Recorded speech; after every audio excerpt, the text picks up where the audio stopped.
All right. So today we are going to talk about the Voynich Manuscript and some recent research that I've completed on Folio 66 Recto. I've translated all of this page, including the marginalia.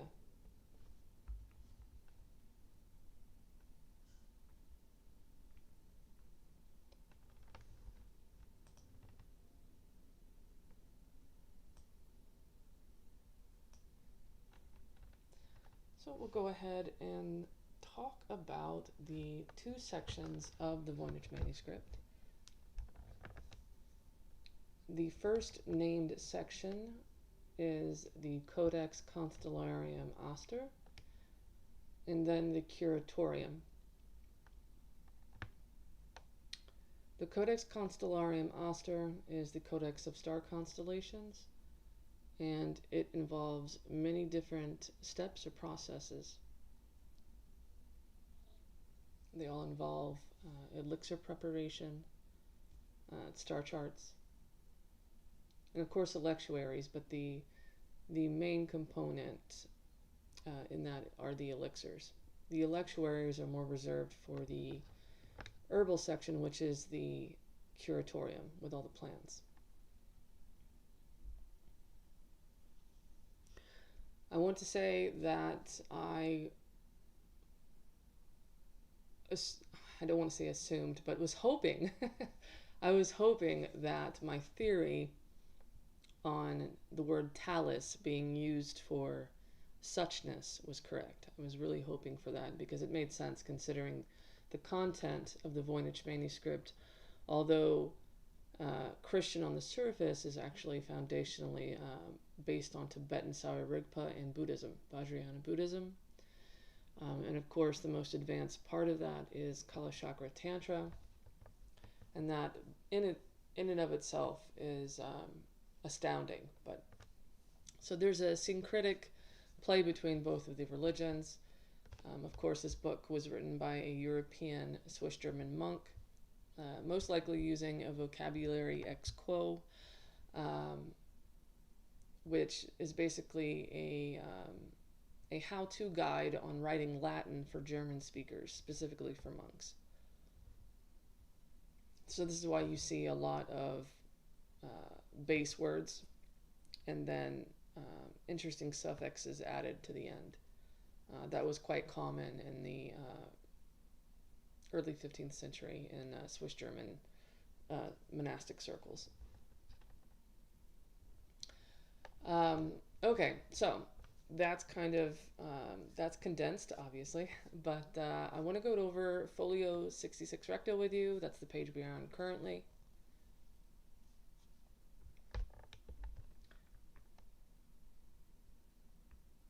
To the right is a copy of the front cover of my book, the Voynich Manuscript, the Cipher, and the Compendium.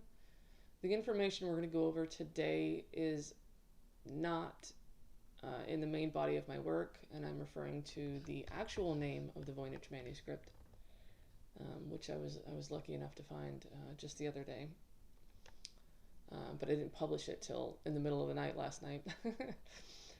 All right, so here we go. You guys ready?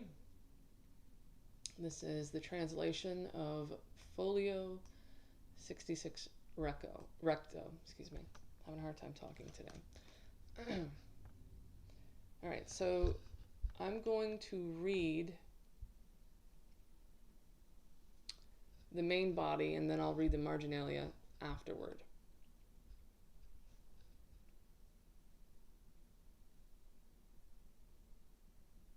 Okay, so paragraph 1. And if you have any questions, feel free to stop me. Hello, thank you for the thumbs up. I appreciate it. All right, so paragraph 1, we have est samen olei, right? And it cuts off right here. Olei. So these little marks right here are AEs or EA, typically AE. This one. Olei Isus. solus, cui isus.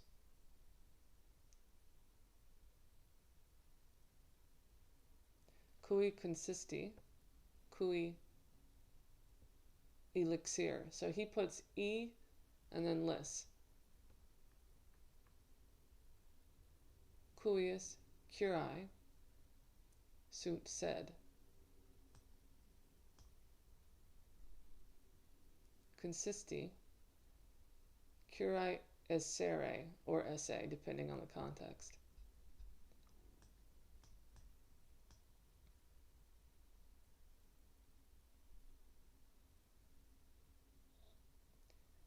Creo, and this right here is its own word. Qualitates, cui sunt. Ortae, sumerum et. Now the et is different from enim. Enim has a straight line. Et has the e.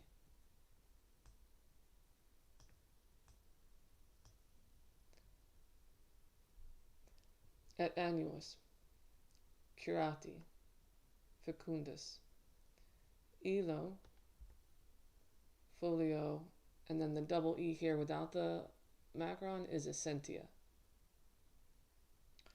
Sedera, ort aqua, ort isus.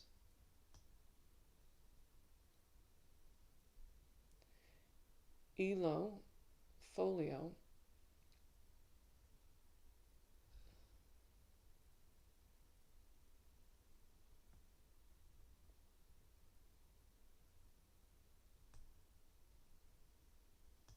so I'm having to read from my paper on my phone so that you can see what I'm looking at the same time, and I'm losing my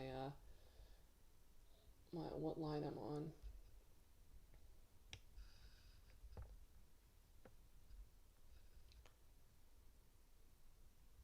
Ilo fecundus said, ilo stellarum ort isus.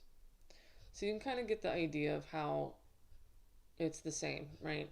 It's pretty much sticks to the same, but you also have to have context to understand its meaning at the same time. All right, I'm going to go ahead and keep the page like this and read through it. But I'm going to read the English. This is the first passage. There's the seed of the olive of Jesus, of the son to which Jesus belongs, by which it is made through the elixir from which the cures are, since the cures are made as I create the qualities, which arise from the highest. And year by year the cures are made fruitful. On that folio lies the essence, as the stars arise in the humor, and through Jesus on the folio of the olive, on that same folio of the rising of the stars. Through Jesus, on that folio, the cures are made, the cures of Jesus for which the diseases are chosen. Yet on that folio they are made, for they are created from the same origin, though created on the folio as essences, to which Jesus, by which the herbal cures, yet in that labor through Jesus, and through Jesus in that labor brings forth the humors, by which the higher things are constituted from the same, or made. Yet the stars are the asters, in that labor around the stellar aster, the star. On that folio lies the essence of disease, and on that same folio, yet on that folio the healing star flower. On that folio the essence of disease arises through Jesus. The folio shows the astrologicals when they make this. This also I create. It shall be whose origin or birth is the same, created on the same page. On that page, the essences, since the flower for which it is chosen for, and the oils from the morning are the origin of the cures. From the morning, the cures and the same seed. Going on to the beginning of paragraph 2, right here.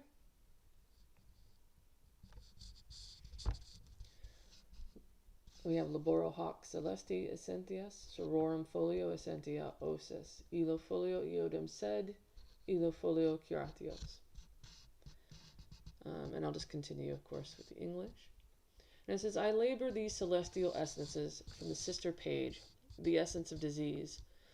On the page also, this page of cures, those permitted at dawn. The blood is made from the rising stars.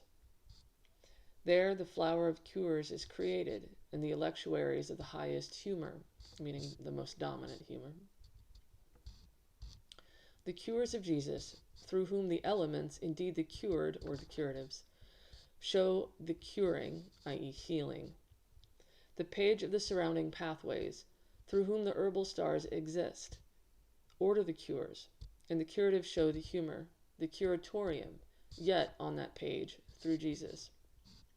There it is permitted, for whom the olives, those same ones, are created. The pathways are made.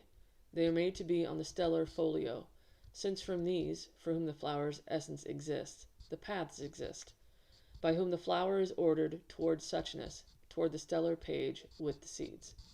So this passage is referencing the celestial map in the back of the Voynich Manuscript. It's talking about the pathways. It uses the term ambitus, or you can say circuit or pathway. And it's also referencing the astrologicals, and the celestial map is called the Folio Astrologicos or Folio Astrologicorum, depending on the context of the sentence.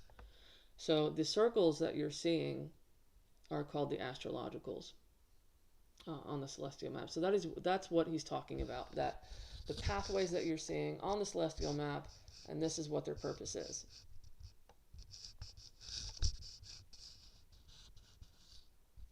Paragraph 3, starting right here.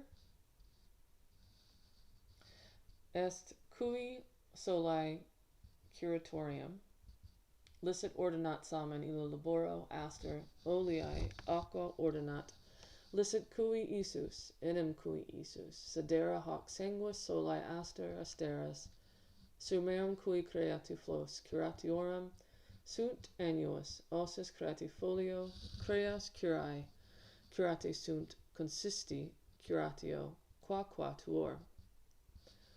It is for whom the curatorium alone is permitted to order, the seed. In that labor, the star, the oil, and the humor are ordered or governed. It is allowed, or it is permitted for Jesus. For whom Jesus? The stars. This is the blood of the sun. So there's wordplay, of course. Jesus is associated with the sun and with olive oil in the Voynich Manuscript. The star of stars, of the highest, by whom the flower of the cures is created. These are annual cures for disease, created on that page. You create the cures. The cures having been curative, are made as a curative as the four, referencing the four humors. The curatives are ordered, the created cures of the sisters. The risen Jesus is the star. The cures of Jesus on that page, the essence of disease, for whom the star of suchness is supreme, since it is permitted, which the stars are created, and the humors are ordered, and all the other treatment proceeds. For the cures, the herbs of disease, the highest cures of Jesus, are on that page, and the humor is ordered so that the cures may exist or may be.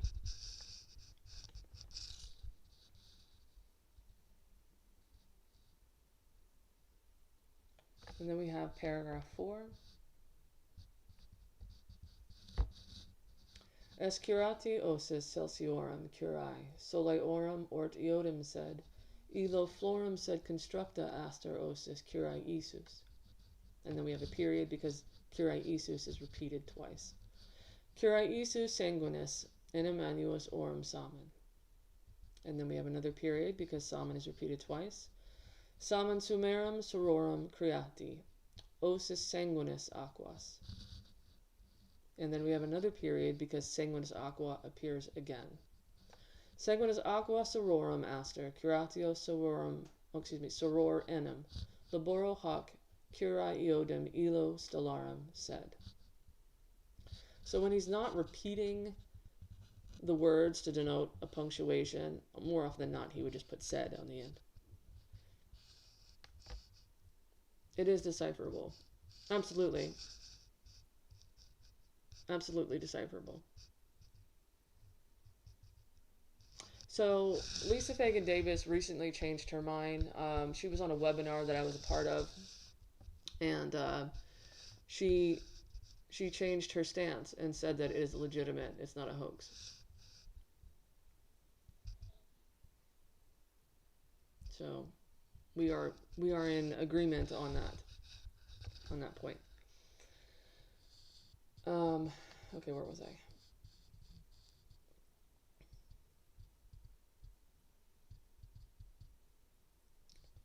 Okay, so paragraph 4. I'm going to go ahead and read the English. It is the curative of disease. The higher cures of... It shouldn't say solar ones. I forgot to go back and change that. So the word soli can both be solar or sun, but also only, with the same rising. Yet on that page the flowers, and yet the stars constructed. The cures for disease of Jesus. The cures of Jesus are the blood, indeed, yearly, of the seeds. The seed of the highest sisters is created for disease, bloods and humors. The bloods and humors of the sisters are star cures. For the sister indeed I labor this, the cures being the same, there among the stars. The rising of these is on the page, for whom the essence is the flower. And by this flower the astrologicals are the essence and rising. And let us pray.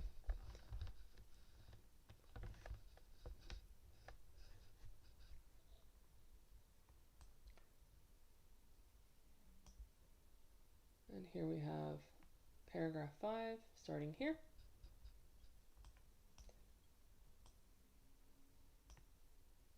Okay. I'll just read a few sentences of the Latin and then go on to the English. Laboro ostendent essentia circum folio eodem sed, cui sed folio eodem sed curae Iesus. Curae erit essentia lecitus, cui sed curatorium folio Iesus sunt aquas, et ambitus creatiorum stellarum, curati osis, cui electi Iesus, sumerum curatorium illo folio eodum sed, cui osis folio verti osis, et curae Iesus. Okay. The work shows the essence around that same page, and to whom the page belongs, to that one belongs the cure of Jesus. Okay, so basically he's saying the patient, whoever belongs on that page, right, whoever he is working on, that cure belongs to that person. Okay, the cure will be permitted essence, and to whom the more potent curatives belong, the curatorium of the page of Jesus. They are the humors and the pathways of the created stars, the curatives of the disease, to whom the risen Jesus is the highest cure of the curatorium. On that same page, to whom the disease turns, the disease and the cure of Jesus, of the olive tree, stand in the essence of the disease, or in other words, in place of.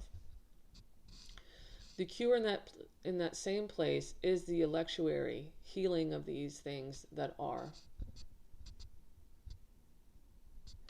Yes, so there's two different reasons I strongly believe, since considering the author of the Voynich Manuscript is Swiss German. At the time, he was dealing with the cult of the Meyerblight and the male clergy wanting to put a stop to that because it represented divine feminine.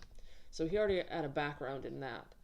And so as he goes over to the Far East, he sees all of the divine feminine in the healing practices of Tibetan Buddhism via the dakinis, the sky spirits. And so he's documenting all of that. So all of these quote-unquote nymphs or disrobed females that you're seeing in here, the women, are dakinis. They're a Christianized version of dakinis. They wear the silk ribbons, the tiaras, they're holding out the arm bangles, and those are all extremely important to Tibetan Buddhism. So when a dakini offers an arm bangle, it literally represents the specialized transmission of wisdom in Tibetan Buddhism. So yes, it's heretical, but it's also heretical from a Catholic perspective, but it's also because Kalachakra Tantra is the highest form of Tibetan Buddhism. And there are 3 different forms. There's the inner, the outer, and the secret. More exotic aspects? No, he understood the difference. And it's because he had to be initiated. He had to take his vows of refuge first, then his Bodhisattva vows, and then it would be onward to Kalachakra. But Kalachakra is extremely advanced. It's the top tier. So he would have had to do all of these other steps first to even get to this point.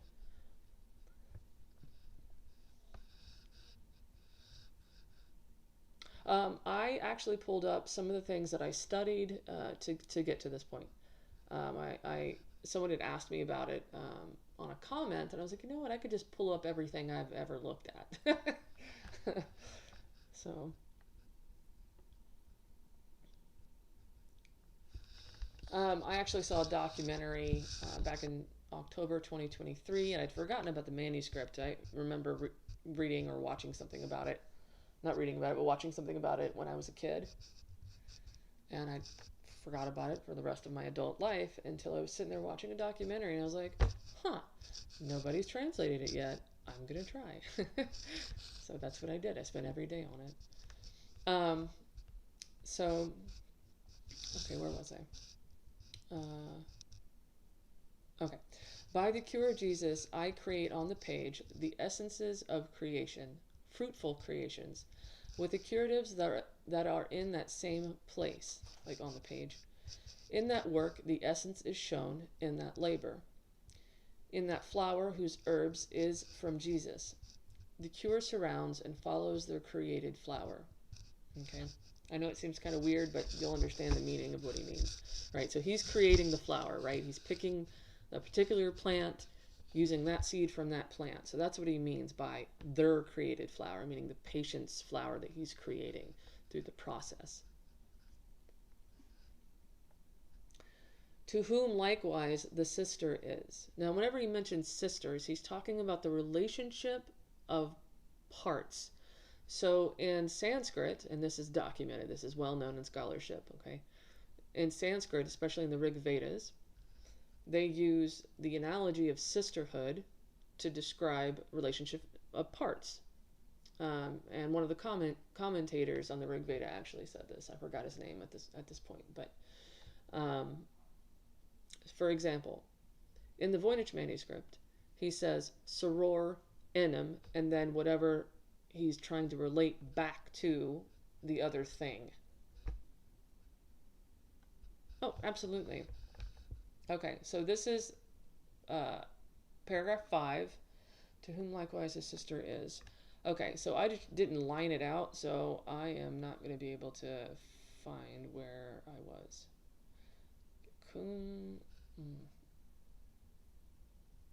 I can see if I can find the name for Jesus, but be the cure of Jesus. That's going to take me too long. But this is the beginning of paragraph 5 right here. So that would have been, let me go back up. Laboro ostendent. So OS means ostendent. Laboro ostendent essentia. Cercum. So cercum is C9. Essentia is EE. If this had a line across these two, it would be CREAS, the AS being the 9, the con symbol. So that's why this is so difficult to decipher, is because of the context. All right, I'm going to go back to the other sentence I was at. Okay. To whom likewise the sister is with the seed of the cure of Jesus of the oil, to whom Jesus of the oil creates the same labors. And when he says Jesus of the oil, he's talking about olive oil specifically. To whom Jesus, whose cure is in that same place, but in that flower, the seed of the oil of the star's labor, he orders the oil in the same place, and the qualities to whom the essence belongs. So the qualities are like hot, dry, cold, wet. They're all the qualities of the humors. The humor makes the olives fruitful. Okay. In other words, they're producing something else. That's why he uses the word fecundus to represent the next process, in which the curatorium labors with the curatives. For the electuaries are the humor, the seed of the more potent curatives. There, the risen Jesus, in that page of Jesus, there is a page of Jesus, by the way, Folio Isus. There's a little picture of an infant, little drawing. That's Jesus, but he also represents the medicine Buddha. All of that I've discussed in other videos, other lives.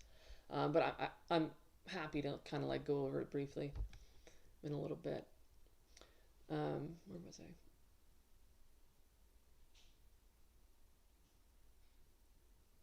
In that page of Jesus, creates the stars with the electuary cure. In that labor of the humor of the oil, the star makes fruitful these pages. To whom the disease of the cure belongs in that same place, but in that flower. For the sister, from the morning, is among their curatives. By the cure of Jesus, to whom Jesus created the exemption, with the curatives of the flowers. How great the seed of the more potent curatives of the olive tree, the seed that rises in the humor where Jesus is, to whom Jesus on the page of the disease. To whom can also be like by whom, for whom. Context is definitely important for which one to use. On the page of the disease, in that labor, to whom Jesus, the risen Jesus, is the seed of the cure which surrounds in that same labor. In the four, meaning the four humors, from the morning or at dawn, the curatives of Jesus, the electuaries of the cure, the four of them, the garland of flowers, the star. It creates the elements of the cure, the element of the humors, and the cure of the herbarium. So that is Folio 66 Recto, the main passages. Okay. Now you've heard me use the term suchness in these passages. Okay, Jesus is called the star of suchness. His star, right? We think of the Bethlehem star. In the Voynich is called the star of suchness. Aster Talus. And you'll see why in a minute. We're going to go over and look at the marginalia. First, it will be what I call the horizontal marginalia on the far, far left. And then we'll go with the vertical, which is the most important.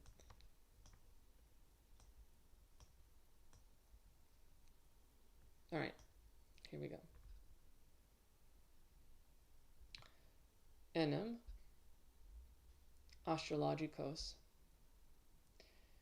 enem aqua, enem quatuor. And this right here, quatuor, is in Capelli's lexicon. I'm sorry, that should say elo enem, not quatuor. Quatuor is the looped X right here. I got confused, sorry. Elo enem.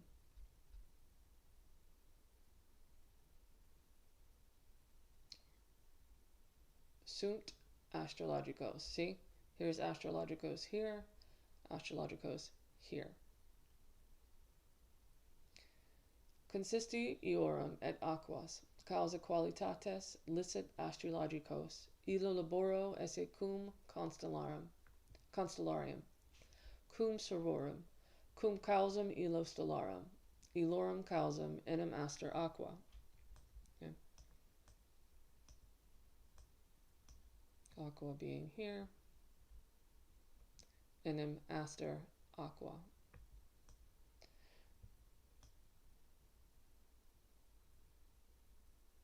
Truly the astrologicals, truly the humor, truly by these the astrologicals are made of these, and of the humors, whose cause are the qualities. It is permitted for the astrologicals' work to be with the constellations, with the sisters, and with the cause that of the stars, the cause of them being the star humor.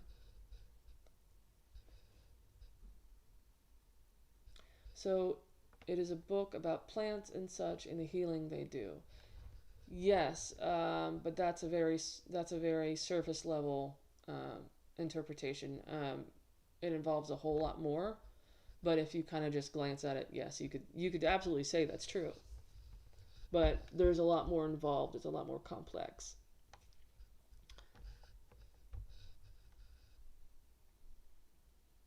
And then we're going to go up to the very exciting part.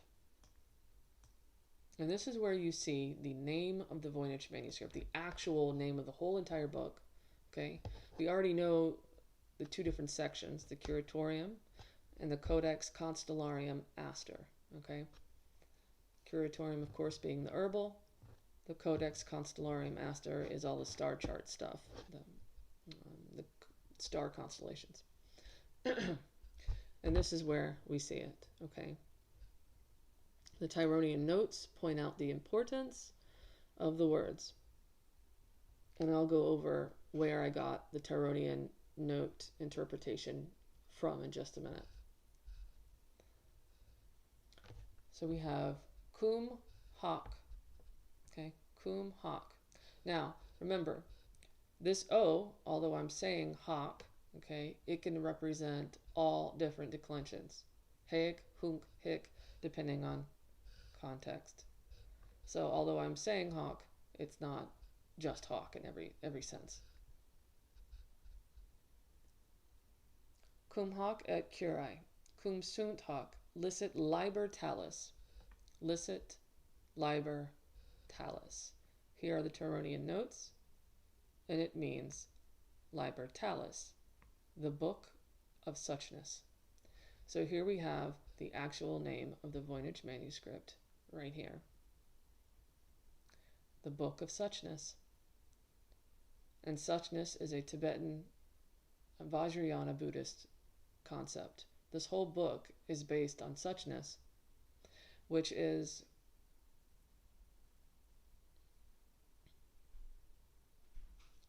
yes, I started in October of 2023.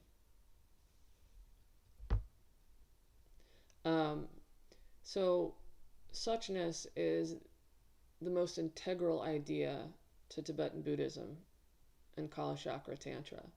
It is literally the ultimate reality of who you are, not the roles you play in each life, like the very bare bones of who you are and who everyone is collectively.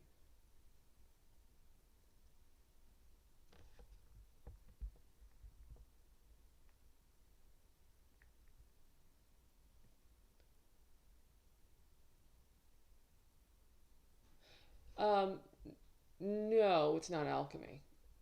It's herbalism, but astro-botanical, so it involves the stars, but also time.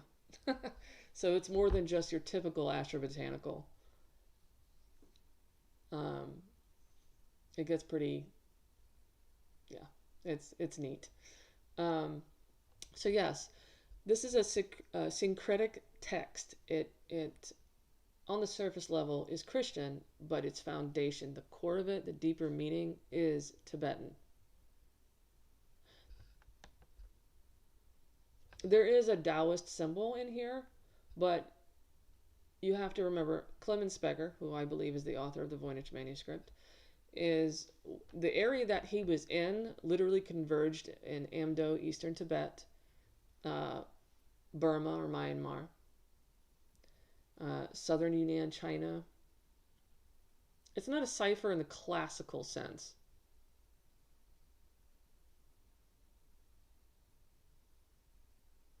Not in the way that people think of it when they hear cryptology.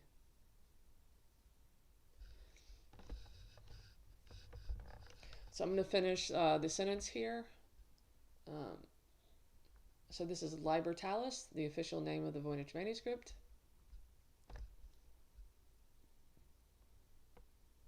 I lost my spot. Okay. Licet Liber Talis. Annuus sunt curae. Cum licet elixir, cum hoc sunt enim elixir Christus. Ad hoc talis laboro. Hoc ab his qua enim laboro. Hoc talis sunt. Now he says talis twice here. So it was written as a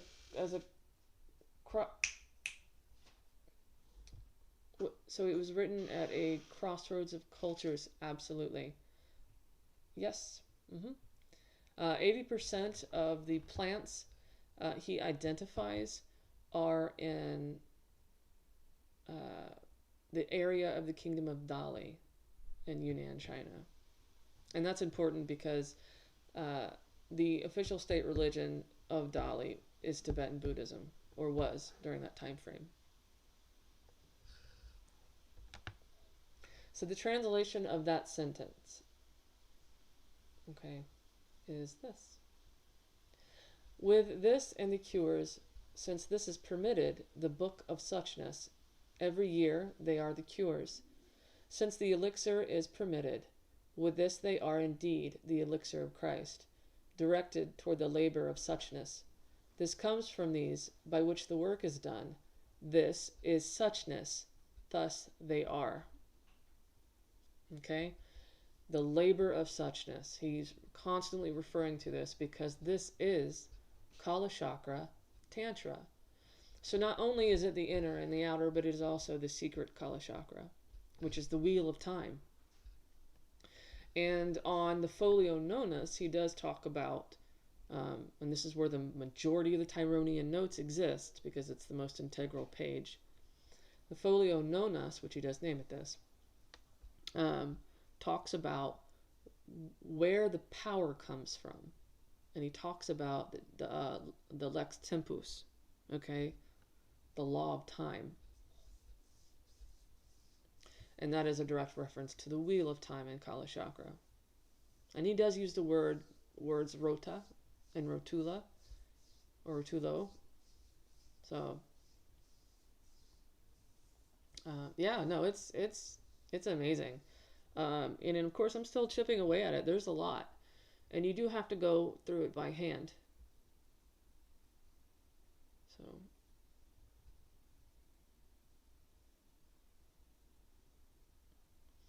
Because what makes it difficult is he does smash letters together.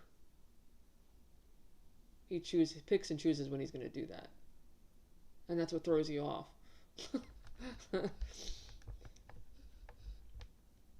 Okay, so here we have Liber, and then Talis.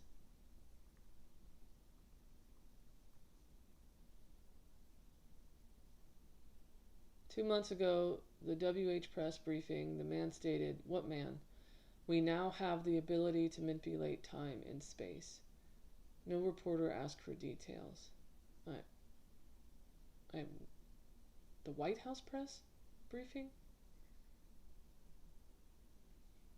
Well, I haven't seen that. That's very interesting. What was the context? I mean, that's strange. Okay, so this is where I'm going to show you my, I didn't realize, I thought I had 50 to 100, actually I have 114 books I've gone through.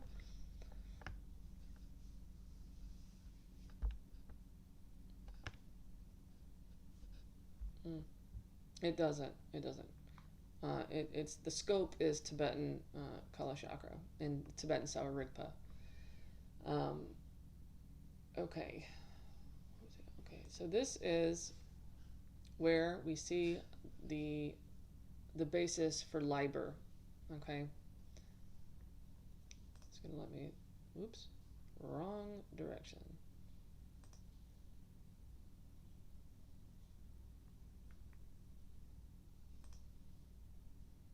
Okay, I have to use the little button to scroll in. Where'd it go? I'm trying to find the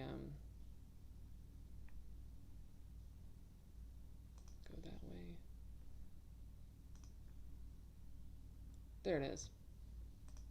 The most important button disappears when you have that tray out. All right, and here we have all versions of liber. So you get to see how the word liber is being formed in the Tironian note.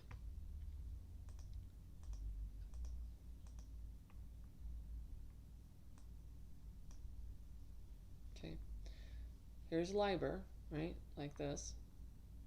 But you can also see it here, liber, right? This is a C on the end.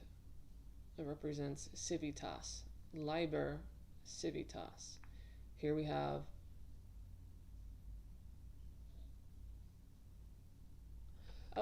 it's on Amazon, but it's also on Ingram Spark. It's called the Voynich Manuscript, the cipher and the compendium. There's an updated version called the Dalai Lama edition.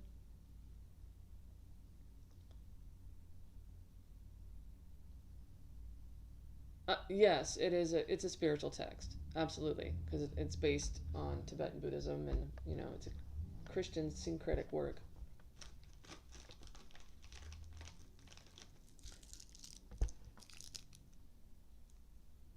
Because it's not just about healing the body, it's also about healing the inner person, and thus opening up the secret Kala chakra, which is the concept of suchness and reaching enlightenment in Tibetan Buddhism. Thank you. So here we have liber. That's how I was able to figure that one out. And then, let's see if maybe it'll pull it up for me so I don't have to go through a bunch of random symbols.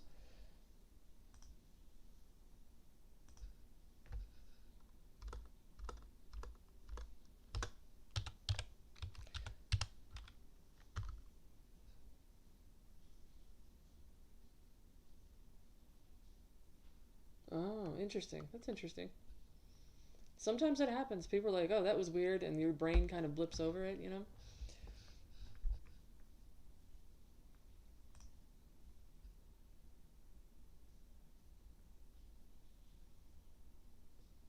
Okay, so, hold on a minute.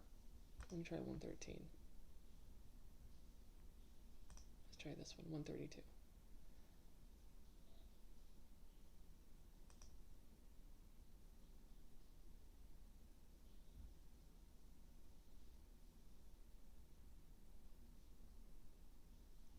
Come on, page. Okay, so there are different forms, okay, but the overall process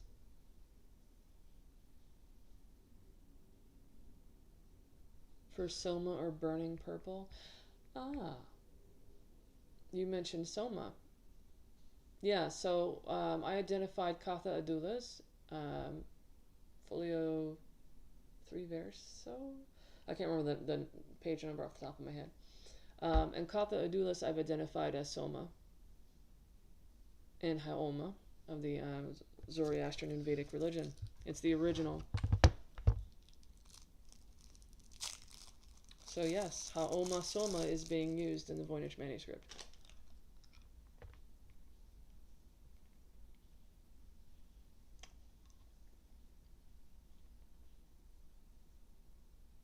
That's cool. Yeah, I have a whole nother book on Katha Adulas as the original Haoma and Soma because of my identification of the plant in the Voynich Manuscript. And that's where you will see the mention of the commentator describing the analogy of sisterhood to describe the relationship of parts. And of course, Tibetan Sao Rigpa pulls from Ayurveda, pulls from traditional Chinese medicine, and that literally is the basis for Tibetan Sao Rigpa as it stands. But the Amdo version of Tibetan Sao Rigpa allows for the substitution of different plants. So it's not unheard of to go, okay, let me use this one instead since I don't have this particular one on hand.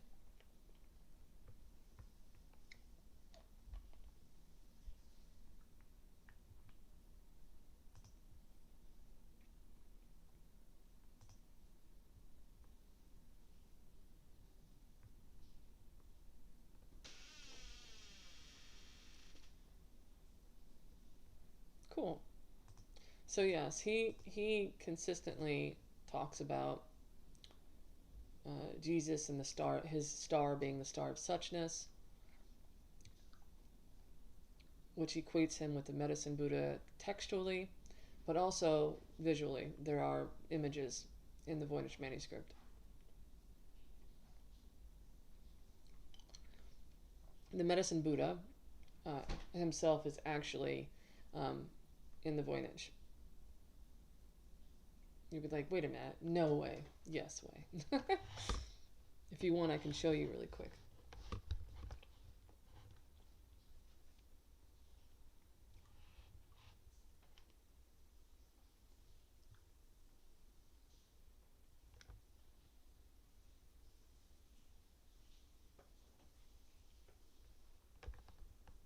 But yes, liber talus.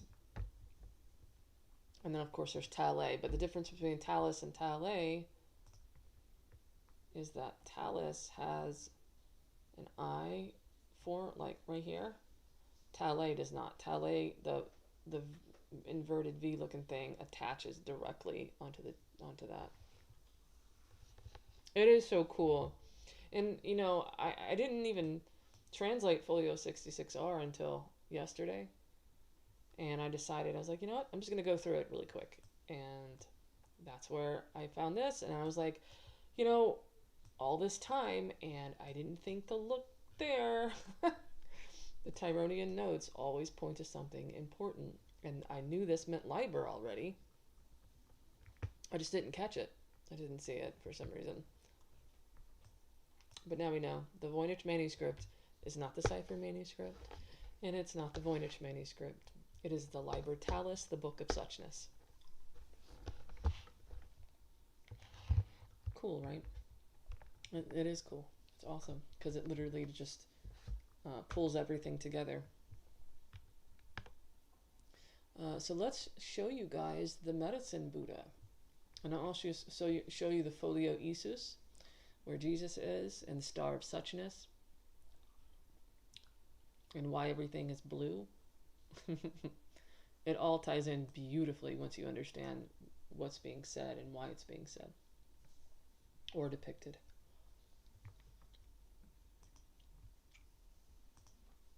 Alright, so the Folio Nonus, I'm going to go to the Folio Nonus first because that's what I was discussing earlier. Oh, this little squivel thingy down here, I forgot to mention it. This is P for primus. This is Deu, and this is mus. Primus Deimus vel. First God, then physical healing. That's what she's doing. She's using the electuary. Okay, the oil. This is olei.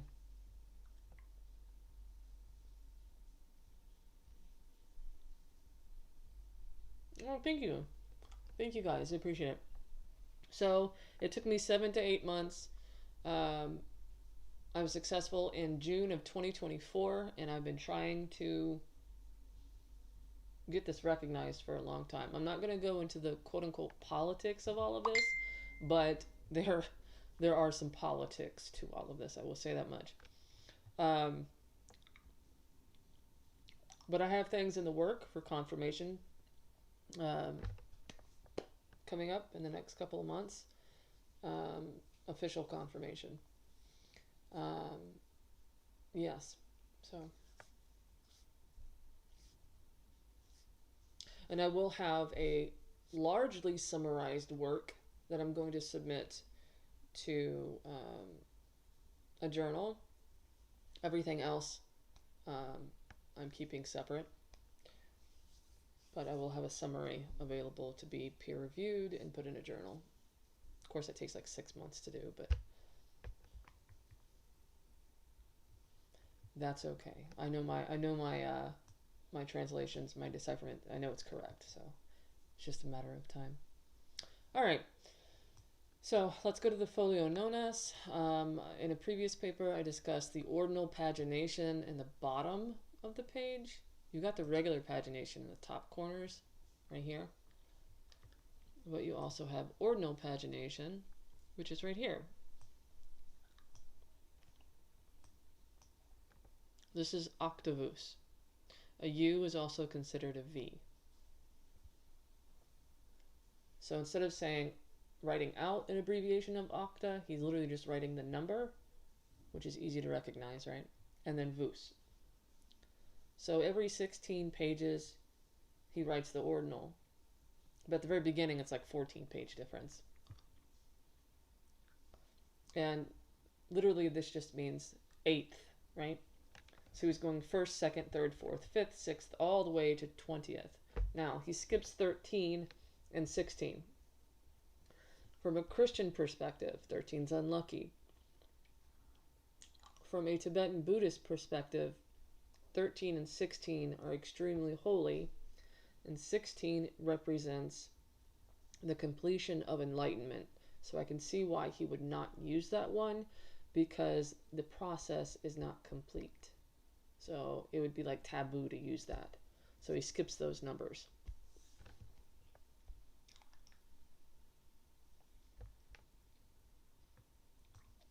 Oh, and this is wongback cabbage.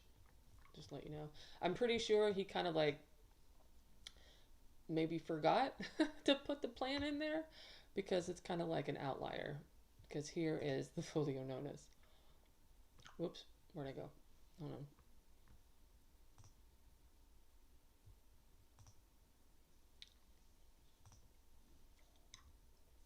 But that's an assumption on my part at this point until I actually decipher those 2 pages. All right, so here is the very integral Folio Nonus, the folio of the nones, okay? Now, Nonus means 9th, okay? There are 2 different nonuses, terms, nonus terms, at the bottom in the ordinal pagination. That is why he uses a big N with a swoop on the bottom and a macron to differentiate this one from the regular nonus that he writes.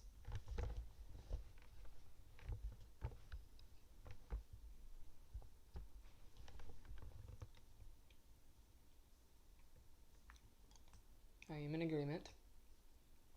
Okay, so I've translated all of this. A lot of it is a repeating sentence in the midline because it's the most important.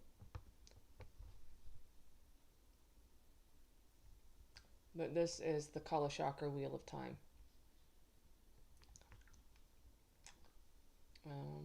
Here's my book. If you want to buy it, you're more than welcome to. Feel free to leave me a good review. Please and thank you. It's on Amazon. There's 2 different versions. One is the Dalai Lama version, which is the one you're seeing right now in the bottom corner. My work was presented to the Dalai Lama in October of 2025. I have not gotten an official response yet, but that's okay. I completely understand. I'm hopeful. When can we expect your book tour? The ball is rolling this year. I'm going to tell you that much. The ball is definitely rolling. I'm you know, dipping my toes in different projects, and it's coming. So, all right. So this is a compilation of my 2024 research, including some in 2025. Here's the ISBN.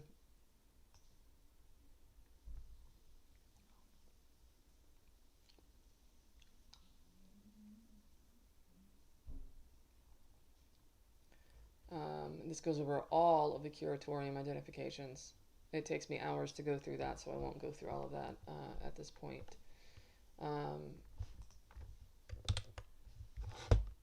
But let's type in... Oh, I'm on the wrong one. Hold on a minute, y'all. Hold on a minute. I need to pull up. Is it this one? Should have been.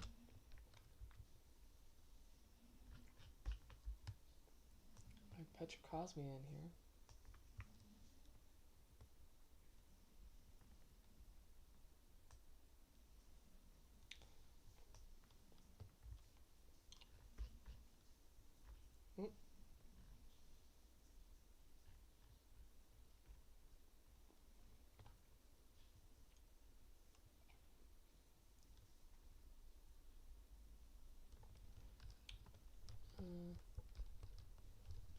Oh, absolutely. Oh, no. Yeah, no. Complete ownership.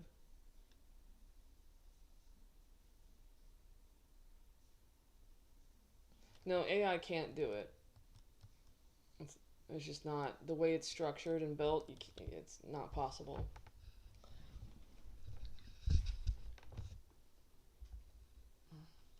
Because remember, you have to teach AI, you know? So if you don't know what you're teaching it, then it's not going to work on this. Oh, here we go.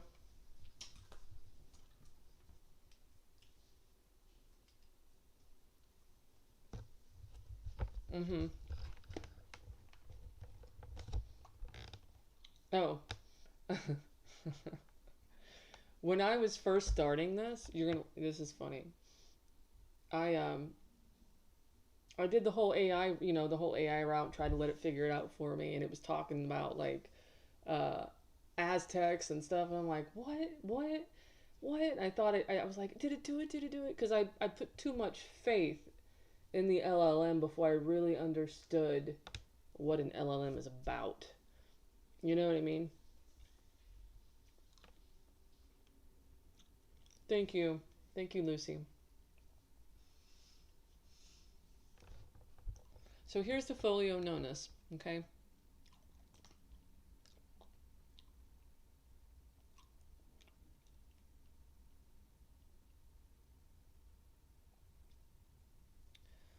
And I want to be able to read this while you look at the page. So let me see if I can pull this one out. There we go. Y'all still tracking with me? Does everything look good on the screen? I think it does.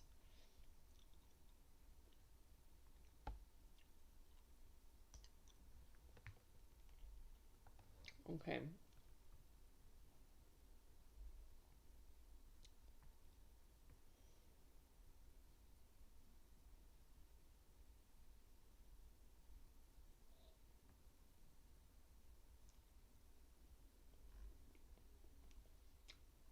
Okay. So this paper mentions the Folio Nonus, okay? But this is not the description here. Okay? And I'll explain why. It talks about the Folio Nonus, but this page is actually on the page for ginseng on Folio 37 verso. This is the first time that I saw Nonus in here. And I was like, oh my gosh, is this another page name? So this here references this for the first time that I've seen.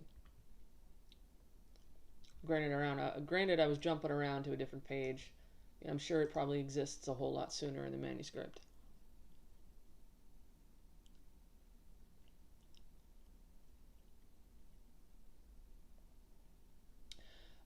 I wouldn't say simplification, no. It's actually visually encoded too, simply because just you have to look at the illustrations, because there are deeper meanings in the illustrations. For example, the pillars in the, I'm going to call it its actual name, the Folio Astrologicorum, okay? The celestial map is what we know it as. The 6 pillars in the center with the firmament as a canopy of the stars. Those represents the 6 pillars of suchness, okay, but also the qualities of a person. And so that's what was being referenced when we were reading Folio 66 Recto. talking about the pathways to suchness. There are pathways in between each astrologico that lead up to the 6 pillars of suchness in the center. So it is actually very complicated. I'm sorry, not complicated, complex in meaning. Consolidation. Oh, yes. So it's syncretic is the term. Astra's not cut. Really? Okay. So here's the mention of Folio Nonus. But I'm going to go back and actually read what's on this folio.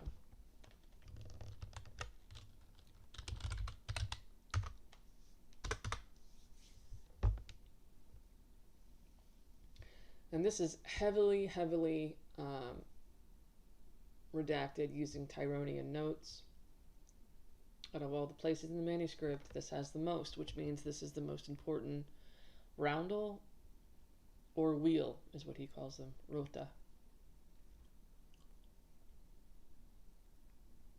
And of course, he would call them a wheel because he's talking about the wheels of time, right? So here we have the Tironian notes that I was able to decode using the Tironian note compendium here. Okay, there's a lot in here. But you begin to see the patterns in the direction of the lines and the dots and the numbers and all of that.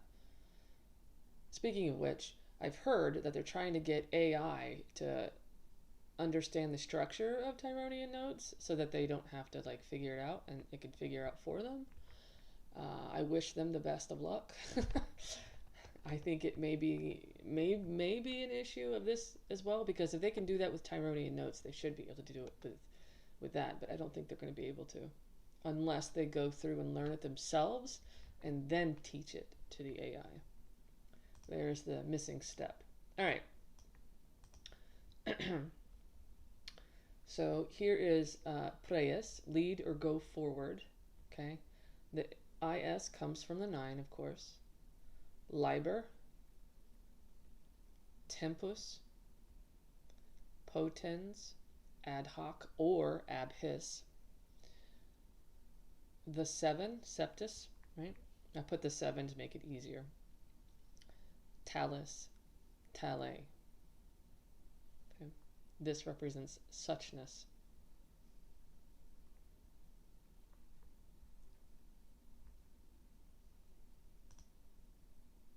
And you'll see them in just a second. I'll go back over here so y'all can take a look with me. All right. Found it. Okay, you guys ready? Okay, here we have septus, causa, quecum, rota, eodum eodum enim septus. Enim aster orta sentia, enim hoc sunt rota elixir cuia sentia enim, qua elixiris, rota enim orbis. Sunt elixir hoc ilius, hoc enim fere, sunt asteris curae. And then it was intelligible, so I put ... but enim aster. Yes. Sunt sumerum constructus et cetera, summa essentia enim oleae cercum, sunt curae. Sed sunt folio aqua enim oleus, licet, cui ius. Cui enim solis amene, sumerum stellare ostendent, cum septus enim ort, cuius sunt aster asteris, illo folio aster ort aqua. Ort aqua sunt hoc qua curae fere aqua, sed scriptionem hoc folio curati enim causam. Whew.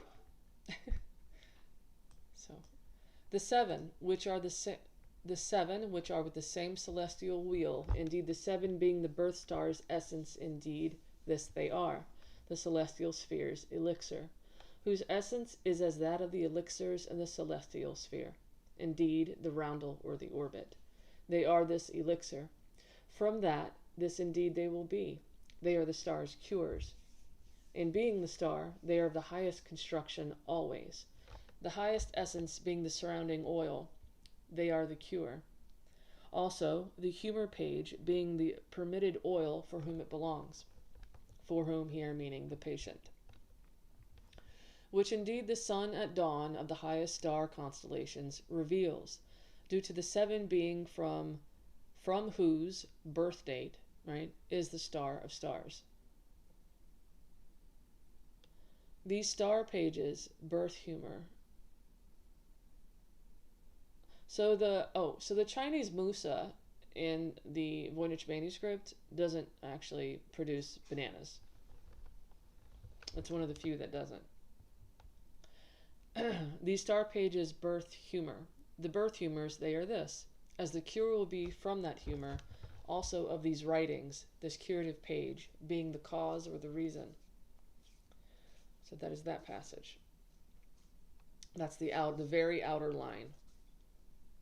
Okay, so we have to remember that the Pleiades, right, the seven sisters, okay, they're referenced as the soror astrologicos, the sisters of the astrologicos, okay, and that's important, okay, because the astrologicos are associated with the medicine Buddhas, the seven emanations of the medicine Buddha. So you have the association of the seven Pleiades with the seven medicine Buddhas and the astrologicals. So we are stars? Yes, absolutely. You know, like Moby. We are all made of stars. All right. Let's go on to the extremely important part I was trying to get to. Okay, he repeats it consistently. This is where you see the majority of the Tironian notes. Okay. It says, Orum sunt enim septis talis folio lixiris licit preas laboro enim tempus lex cum potens ad hoc. Banana beer. Well, Japanese hops is in the Voynich manuscript as well, so.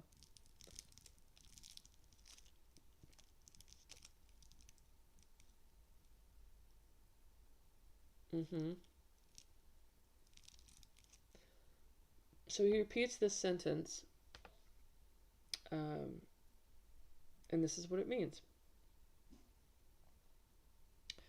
It says, of these they are indeed the seven, right?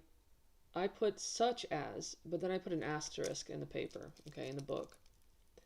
And I put a note, and I said, this may translate as suchness of the elixir folio. In this context, suchness, in Sanskrit, tathata, okay, is a Tibetan Buddhist term denoting the true nature or ultimate reality of all phenomenon, okay, and that is associated with the seven medicine Buddhas. And so that was my first inkling that talis might be representing suchness.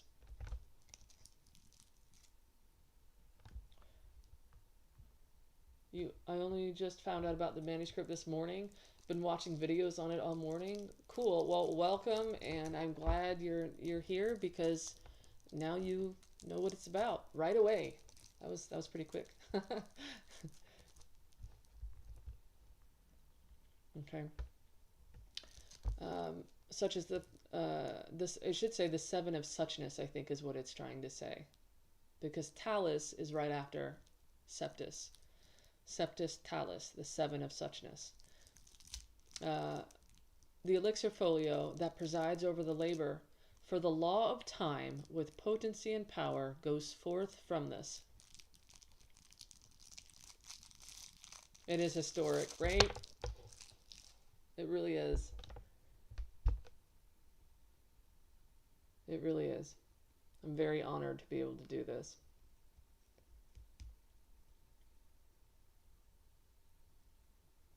So he repeats this phrase over and over again.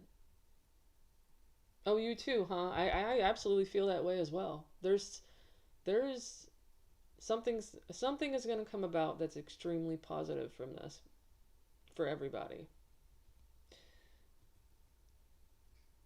Gives green children of wool pit vibes. Are you talking about the two green children that were found back in the I think it was like the, was it medieval ages?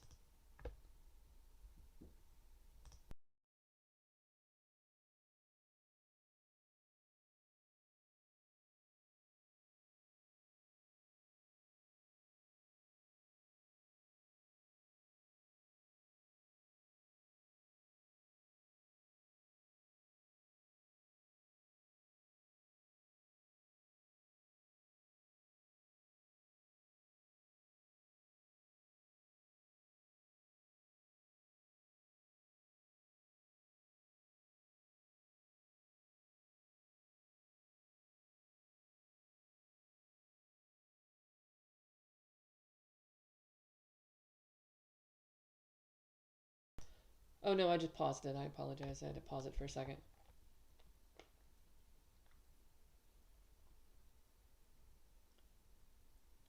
Okay. Where was I?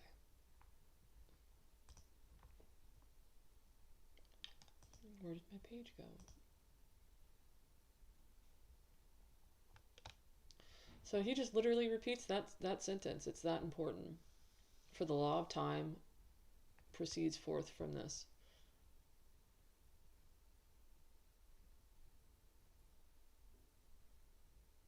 Yes, Jesus is medicine Buddha. Because the work is syncretic, he associates Jesus. It's the closest thing he can associate it with, right? From his perspective. And I'll show you the medicine Buddha in the text. Let me show you. It's so cool.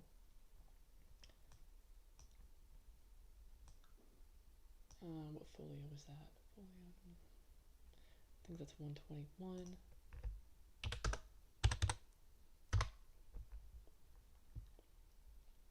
No, it's not 121. That was the other one.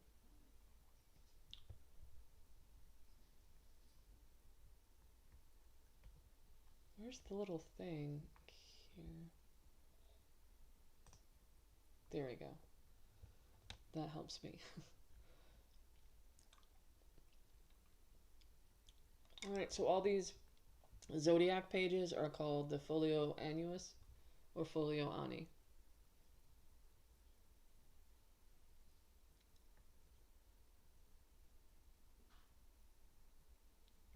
Here we have the 5 elements of Tibetan Buddhism. Right here. Air, water, since it's blue, right? Water, space, that's why there's nothing there. Fire, earth. And here earth is represented by seeds.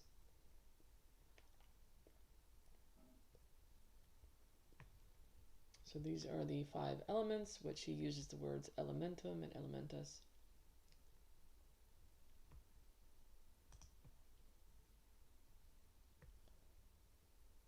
See if I can find it for you. There you go. Here's elementus. And then elementum by itself is just this right here with this. Cure of the elements, curae elementus.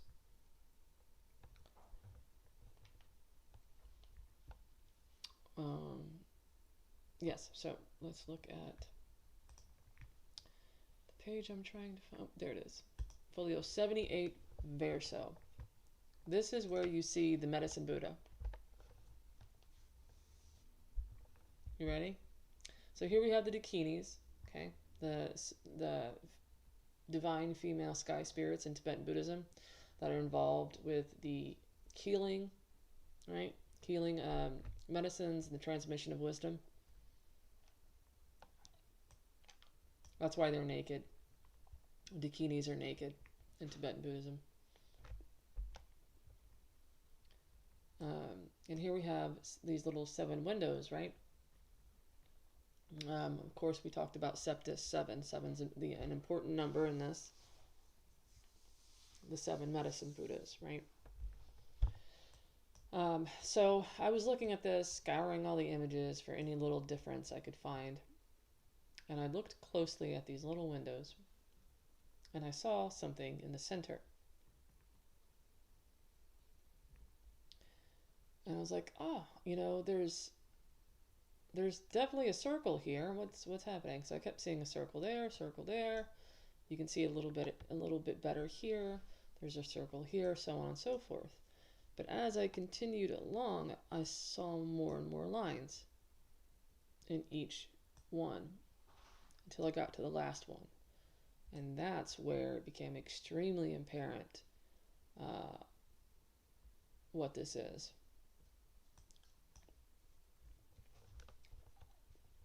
I want y'all to tell me what you see.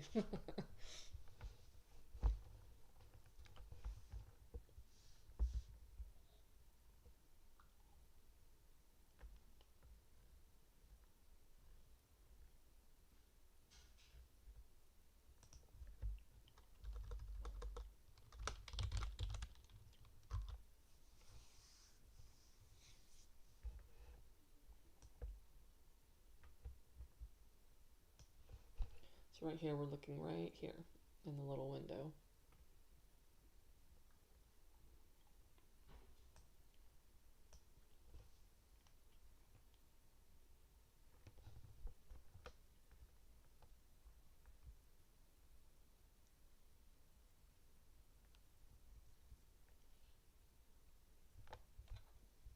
Great Wall.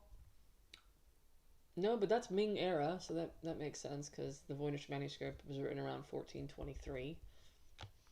Now we're seeing a little figure, a little seated figure.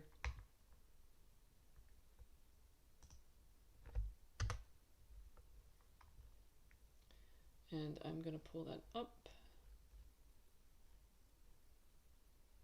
and show you guys a better depiction.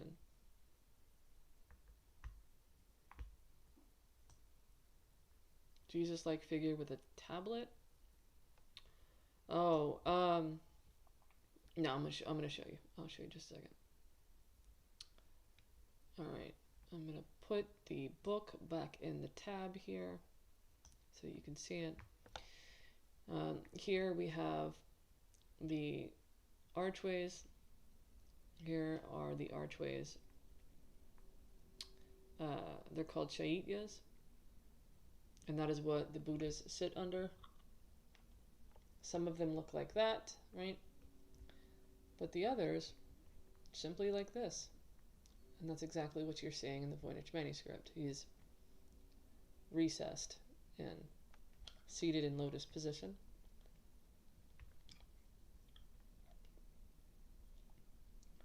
And so here we have him, okay? Right here.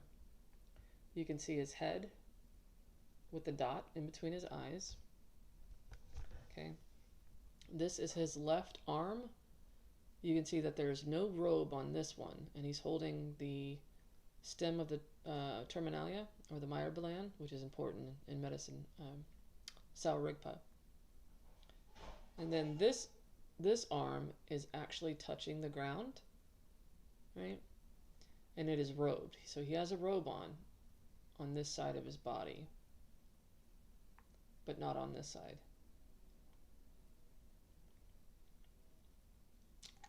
Oh, the Thonghas? And so this is the medicine Buddha, and he is sitting in a position called a mudra. This one's called calling the earth to witness. This exact mudra, the right hand down touching the earth, and the left hand to the chest or holding something. And in this case, he's holding the terminalia stem.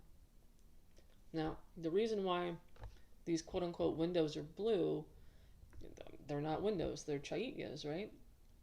So, the medicine Buddha, okay, he is called the king of lapis lazuli light.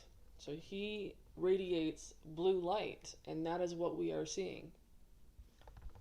He's representing the emanation, the radiance of lapis lazuli light from the medicine Buddha. So therefore now we know that this tile is actually a lapis lazuli stone, a cut lapis lazuli stone. So when you cut it, you can actually see a little bit of the yellow in there. The 15th chakra? I don't know.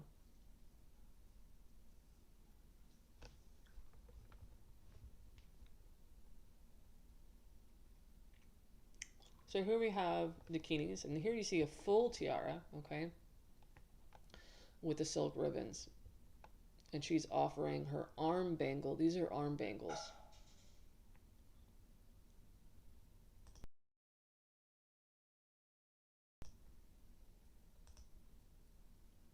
And that is typical of dakini behavior. When they are revealing what they call termas, they're called treasure revealers to tertans. It's the transmission of healing wisdom. Dakinis are often shown holding staves. Here he tried to depict that kind of horribly, but it's there. Here are the wrathful form of the dakinis. That's why he shows them fighting. And here is depiction of dakinis with their staves, flowing ribbon, in the same style of tiara he's trying to draw. And of course the arm bangles.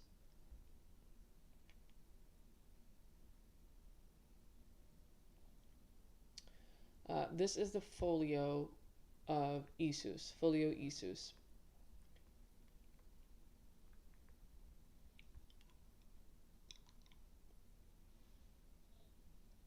So the intended audience are other healers. It's an instruction manual.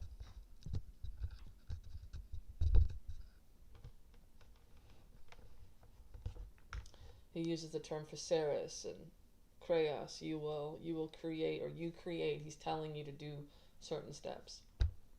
So it's not just for anybody.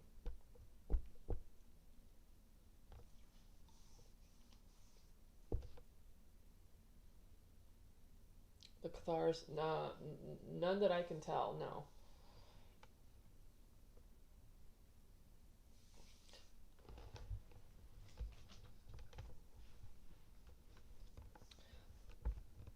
So I often wondered and asked myself, if the foundation is Tibetan Buddhist and all the plants come from there, right? From way, on his travels, the Far East and everything.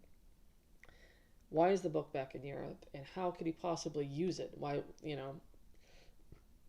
excuse me.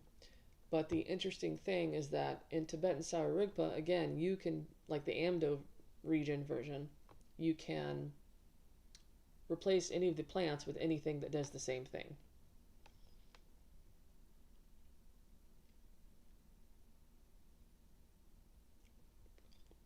So even though he took it to, back with him, he could still use it.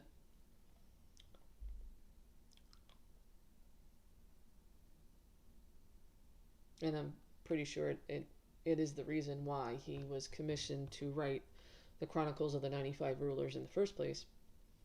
I mean, who would pick any old body, any monk to do a royal chronicle of the House of Habsburg, unless he had trust from royalty for his experience with knowledge and everything else, and traveling. So, okay. So, no, I haven't. I would like to. I'm gonna try to ask. Of course, I've unfortunately hit resistance. And that's why I was referring to the politics of all of this. I'm hoping that changes in the near future.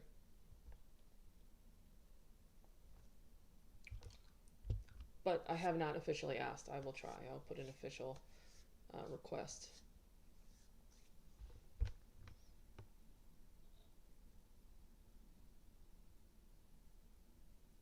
I honestly, I'm gonna say once, because I will see it before I die. I will see it. I'm going to I'm not even gonna know what to do. I'm probably gonna cry, honestly.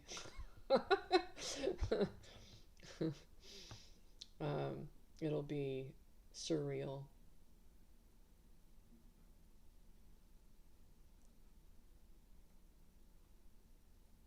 Thank you. I appreciate that. Yeah, I live and breathe Voynich. Excuse me, libertalis.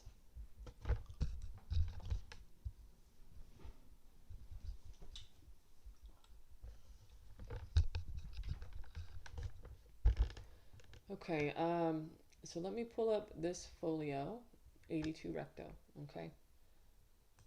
That way y'all can see that better. I literally think it's just on the other page, but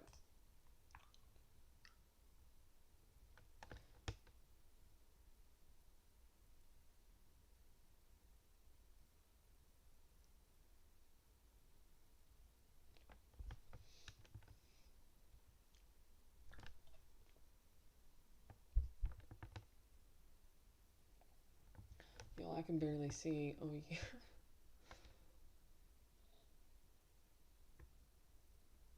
Let me just start here and I'll go back through.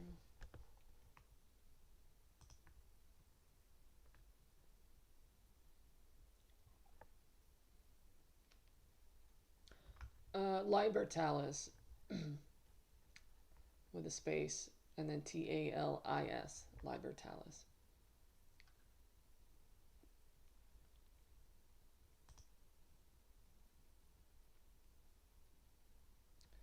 No, load page. We don't need technical problems right now.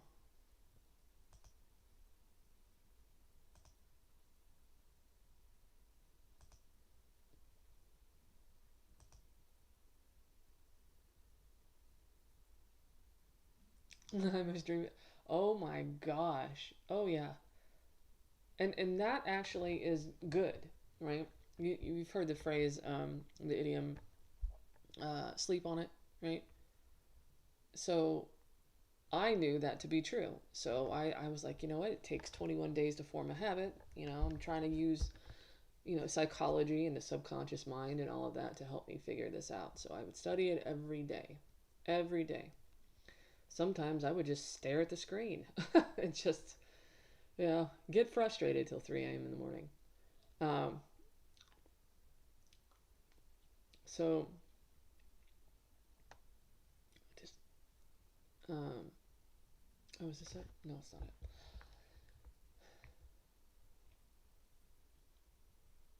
But yes, definitely.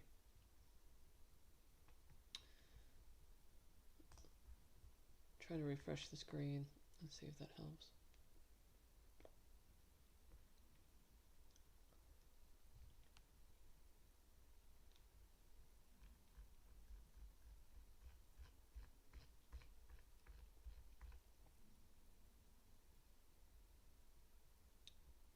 Okay.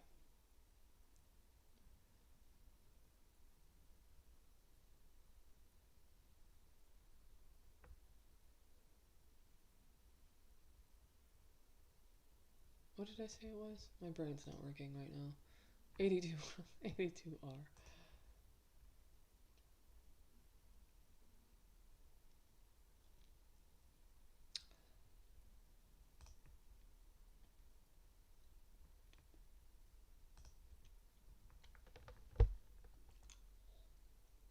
No, talus as suchness. Talus means such. So he's using talus as a noun, as suchness.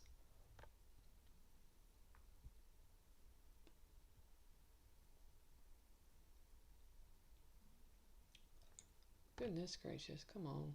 Every once in a while,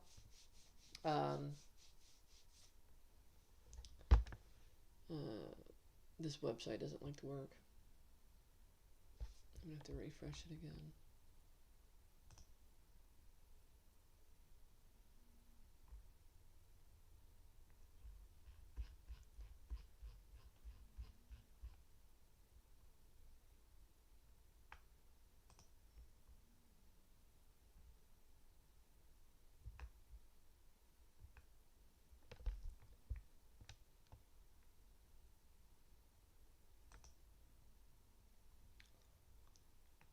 Yay, finally. Okay. Come on, HD, let's go. There we go.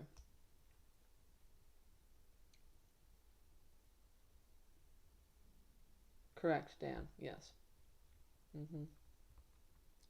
Okay, so here we have the Mary imagery and Jesus imagery, right? This is the star of suchness, and it comes from the double Vajra. This is a double Vajra disguised as a flower. And the reason it's blue is because of the medicine Buddha, the lapis lazuli, right? So this is literally associating lapis lazuli with Christus, right? The Christ, Isus. He is swaddled in olive oil because olive oil is associated with Jesus. And then he is sitting swaddled in an upside down bumpa lid. Okay, this is where you make elixirs, right? This is actually literally where you make teas in Tibetan Buddhism. That's what elixirs are, they're teas. Here's another bumpa lid, but these versions are what they call sun oke. It's the Burmese version of the treasure vases. Remember, again, he was right at the crux of those three regions: Burma, now known as Myanmar, and the region of eastern Tibet, and then the very edge of southern Yunnan, China.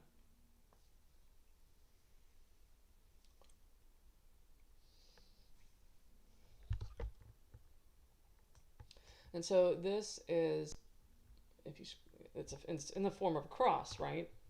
But if you look at the edges, this shows it's an electuary vase. It's just extended to represent a cross. So here we have Mary, okay? She's got her blue veil. She is transmitting the Vajra, right? The diamond. The double Vajra as the star of suchness, the star of Bethlehem to the baby Jesus, right?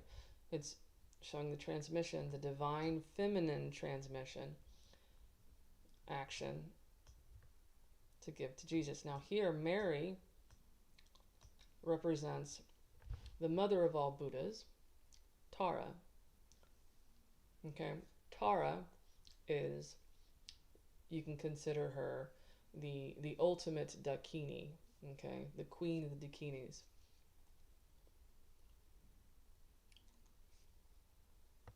So she is this syncretic version of Tara, who is a Buddha in her own right. And so all of these are reverse bumpa lids. These are how you make elixirs. Here we have the olive oil. These weird scalloped edges, they represent emergence from, or like manifestation, which actually now that makes sense why he uses essionare. Huh. So there's lots of layers.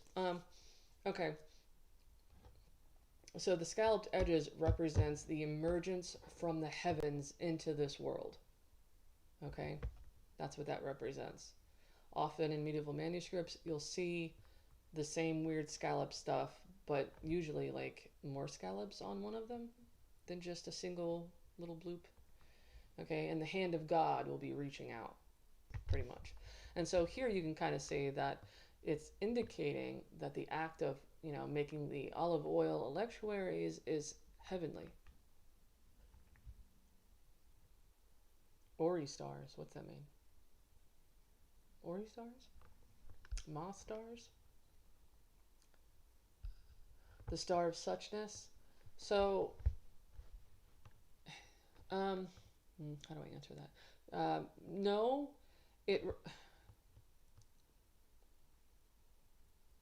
let me think about it before I say no entirely. It's not...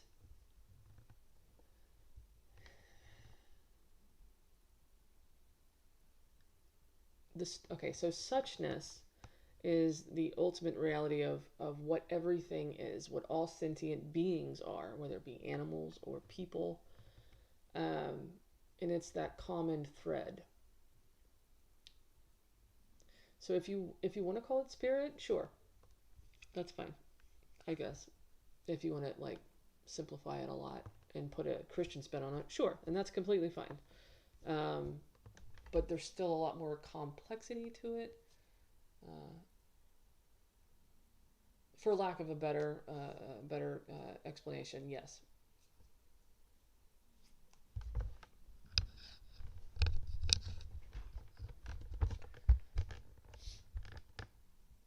Okay, so here we have the dakinis down here with their flowing ribbons. Okay, and there's the tiara. Here's another tiara. What's awesome about this, look really closely at her crown. You will see a part he never finished, and that's this right here. Goes around, there's a notch, it goes back this way, there's a notch, and it goes back around. If you compare this headdress to other dakinis, you will see the same exact thing. And then they'll have the little thing up here.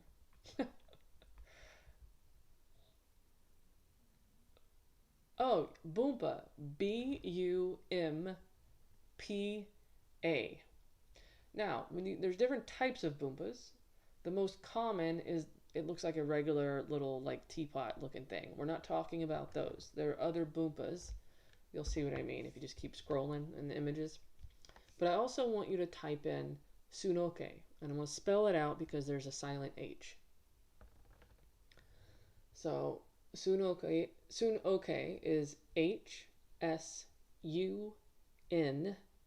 hyphen O-K. H-S-U-N hyphen O-K. Sunoke. You can say like, yeah, it's Sunoke or Sunok. I'm pretty sure it's okay. Trying to consolidate the Trinity into the context of Buddhism.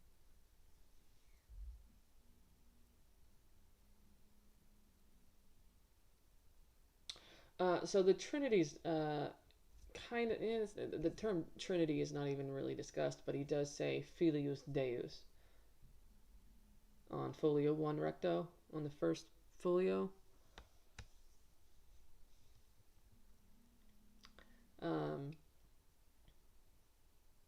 But yes, that's the complicated part. But Jesus is the medicine Buddha. And Tara, or Mary is Tara. It focuses on those more than anything. So. Absolutely. You look up the Burmese versions, those are, you'll see it right away. You're like, oh my gosh, that's it. And then the other pottery, because there's two different versions, or three technically, but two are for the elixirs. The other one is for the electuaries, okay? And it's common practice to put oils in clay pottery because it holds it better. And this was done all the time in medieval practice. So the other tube-like structures that you're seeing with the hatches and the circles are, it's kavda pottery. K-A-V-D-A, kavda, and it's from Gujarat, India. And that's the pottery that he came in contact with and that he's drawing and depicting in there for the electuaries only. So they're not baskets.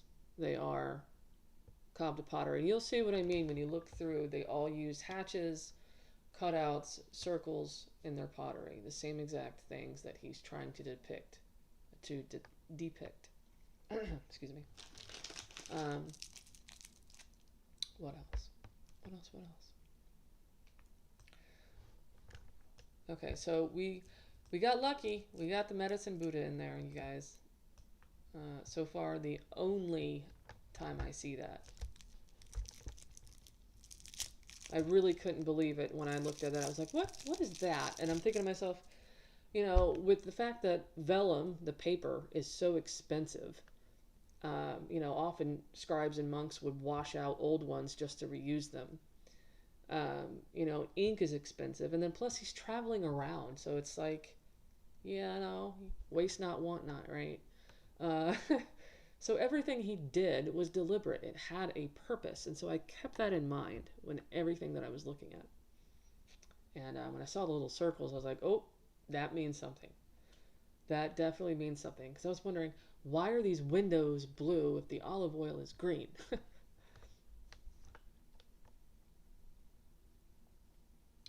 Is there a father figure? I would assume not, as that would be Talus.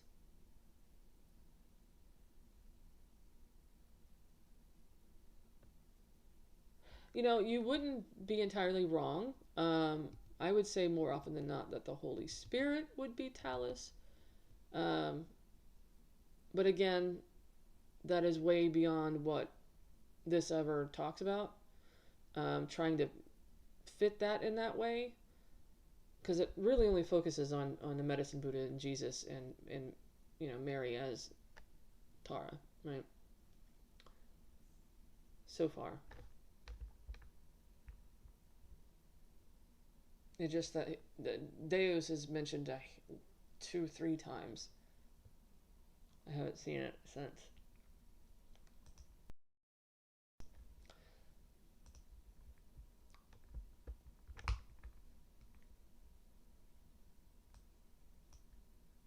Okay. Let's see. Do you have any questions? Anybody? Here we have rainbows, extremely important in the Voynich Manuscript. I mean, in Tibetan Buddhism. Okay, every color has its importance. I won't go into every detail of the symbolism there. You're more than welcome to look that up. You can just type in Tibetan Buddhist rainbow color meaning or something of the sort. Everybody's favorite is green Tara. I like white Tara and green Tara. Really like all 21 versions. So.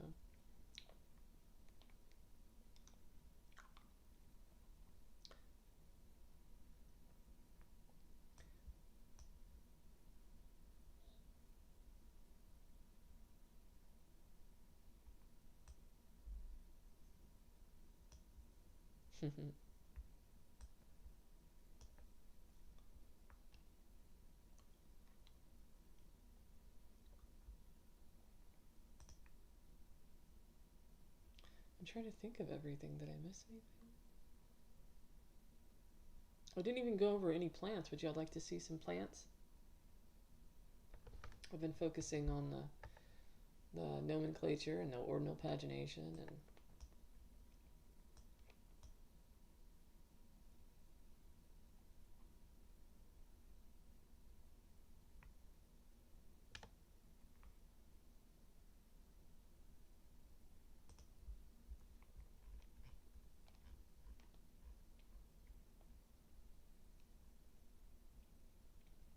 okay, so here we have the Chaityas.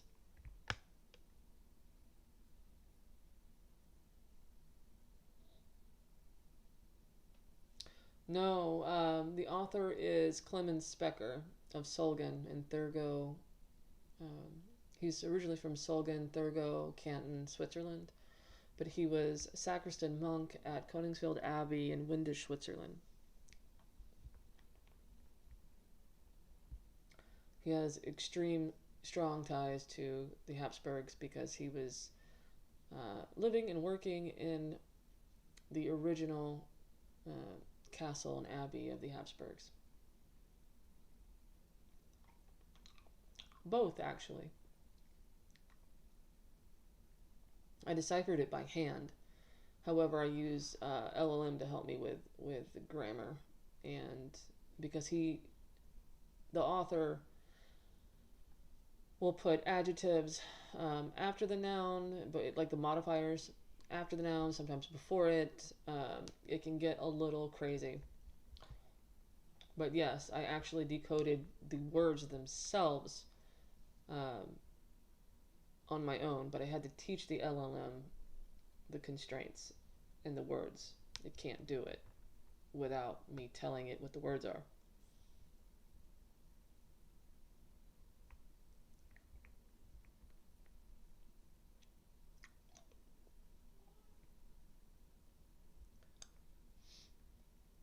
So this is Chaitya.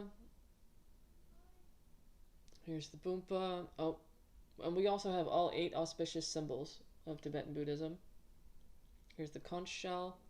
Conch shell. Here is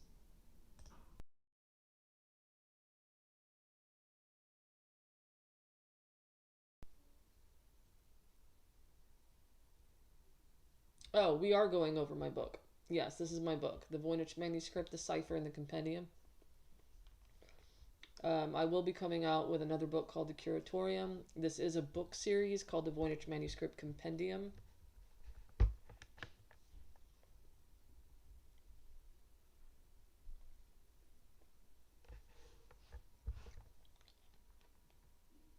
You can buy the book on Ingram Spark. This one. This is the Dalai Lama version, the most up-to-date. This is the one that we're going over right now. The first edition that I came out with as a compilation, this is both a compilation of my 2024 research and a glossary from 2025 and a few others from 2025. Excuse me. So you can still get both editions on Amazon as well. Thank you, Robert, and welcome back. So here we have the golden banner. So all of these auspicious symbols are hidden. They're there. You can see them. Yes, it is. I selected every market that was available.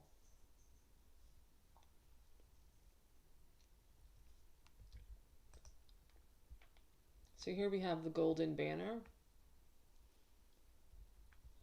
the conch shell, the lotus. These are actually lotus petals that she's offering.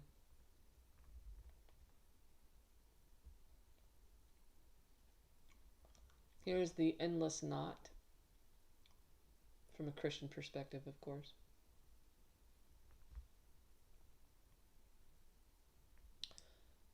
Again, there's a lot of politics involved with this, unfortunately. But it will. The wheel of time will turn. Right? It is unavoidable. All right, we have the 2 fish.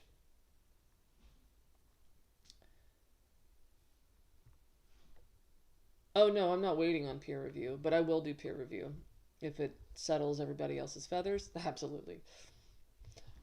But I'm also doing confirmation, so someone else is actually reviewing. Like, I've got 3, I think, reviewing the work right now. But not as far as... I say no to peer review, meaning the peer review process you typically see with journal articles. I don't mean that. I mean someone's actually reviewing the book itself, going through all of the papers within it.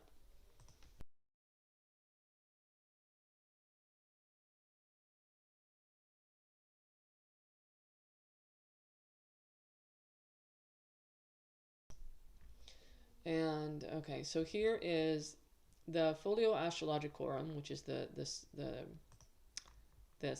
okay, the celestial map.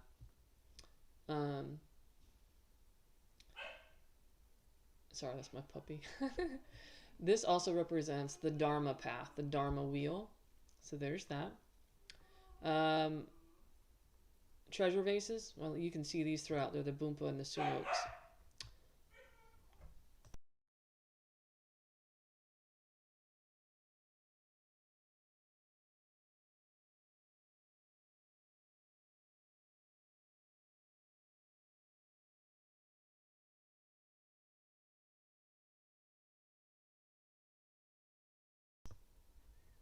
And then we have the parasol.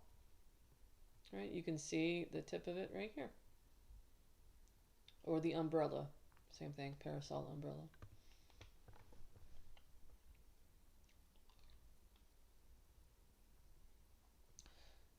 Let's see. What else? What else can I talk about? So I'm going through a lot. I'm going through different lineages of Kalachakra Tantra, what form he would come into contact with, who he possibly would have studied under. Thank you. Thank you. I appreciate that. How the process unfolds, how would you would actually go through it and you know, for yourself, you like pick your birth date, right? What else?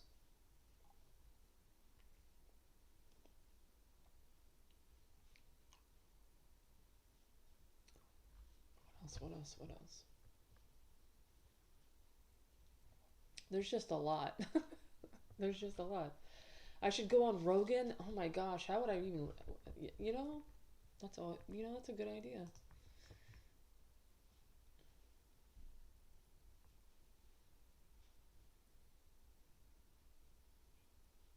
I have to figure out how to contact him for that. Does he have like, I wonder if he's like a direct email address specifically for, hey, you want to be on my show? Yes. Yes, I do.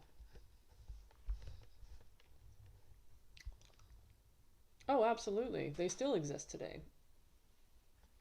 Matter of fact, the Dalai Lama is the foremost Kalachakra Tantra master. And he'll do Kalachakra, gosh, what is the word I'm looking for? It's escaping me right now, but someone send Joe Rogan my book. That would be cool.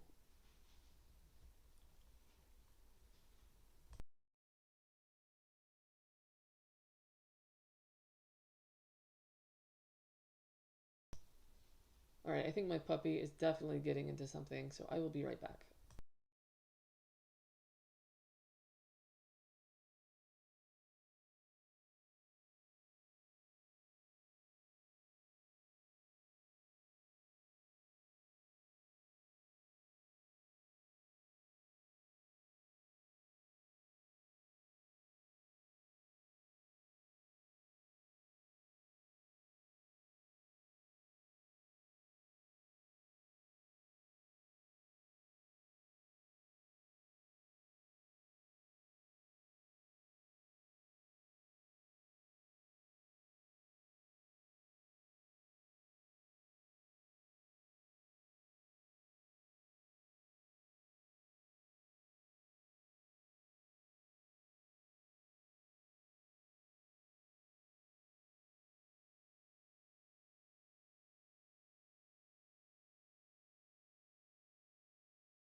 All right, sorry about that.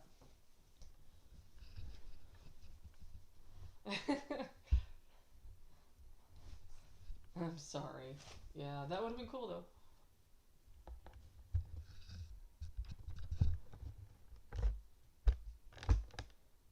Oh, really? That's a mushroom, huh?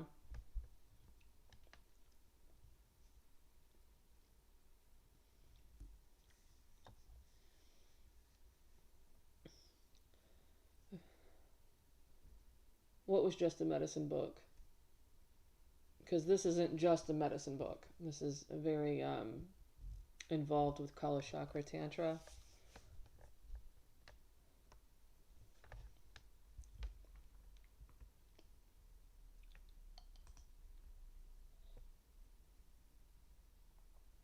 So here's the name of Jesus, Isus.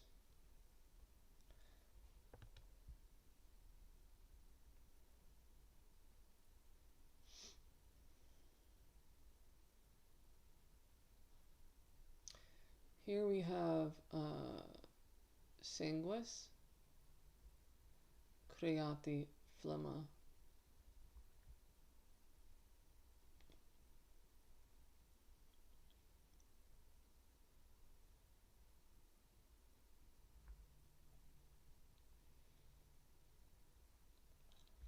Here's the four humors written out.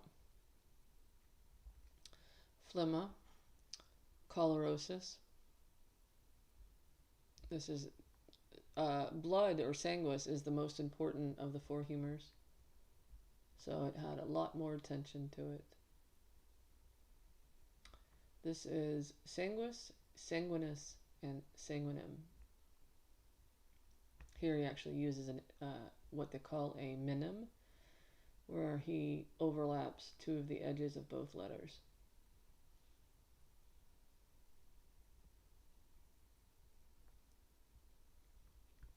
This is melancholia.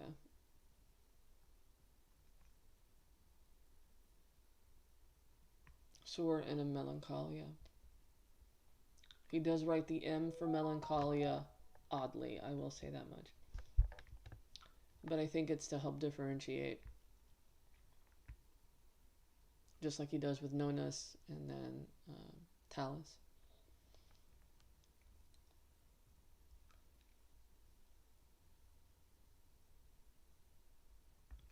Here's soror enim sanguis, or sanguinis.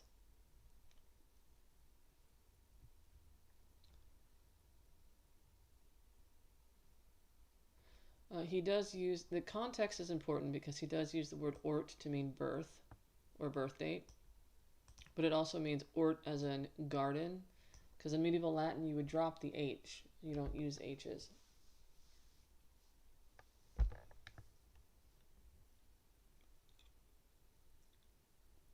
So you have to remember that there are the qualities were associated with the four humors, okay? And even though it sounds, you know, on its surface like ridiculous, like, well, that obviously we've proved that wrong, right? There are no four humors, blah, blah, blah. But in a way there is, because think about this. What's phlegm, right? It's that gross yellow crud in your lungs when you're sick. Hi there, mention your name to Sam Tripoli. He'll fill Joe in on it. I don't know who Sam Tripoli is, but cool.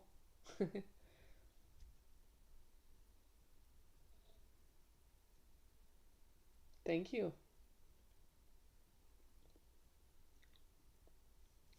That's awesome. Thank you.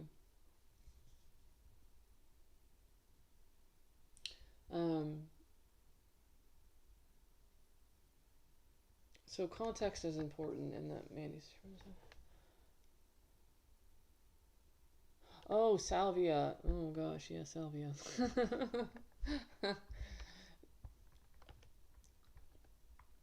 He lived underwater for months. Cool. Oh, neat. That's interesting. I'll have to find the video.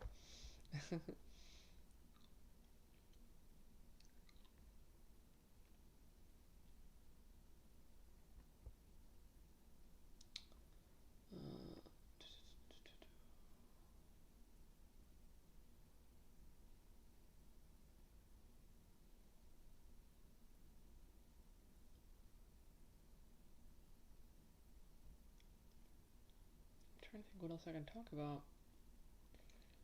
As far as the Codex Constellarium Aster goes, I kind of want to stick to this for just a little bit more, and then we can hop on over to the Curatorium.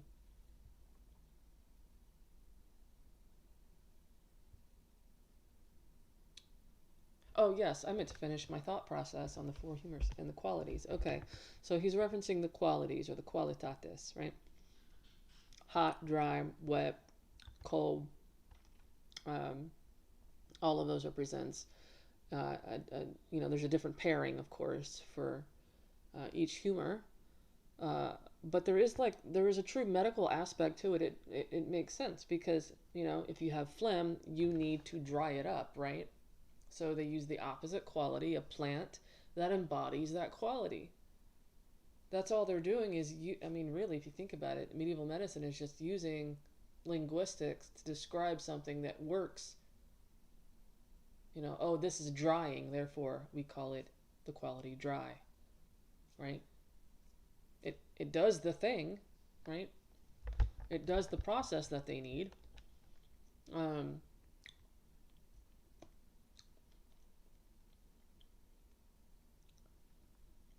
Broken simulation tinfoil hat. He's an OG.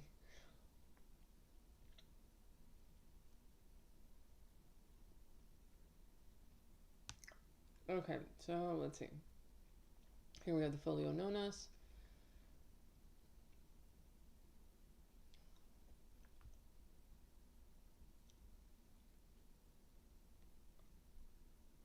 Oh gosh, yes, I remember seeing those folios. All the colors, right, of each jar of urine.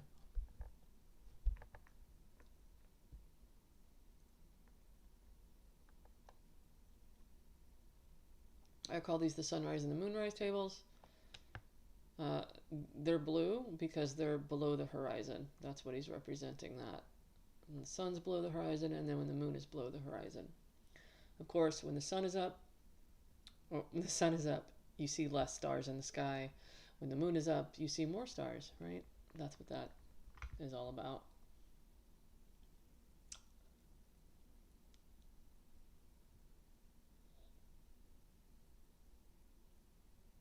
Mm-hmm.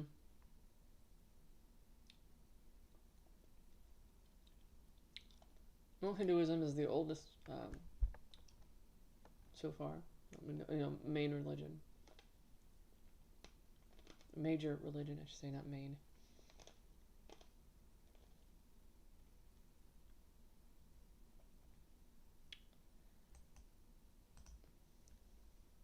So these are all the translations that I've done so far.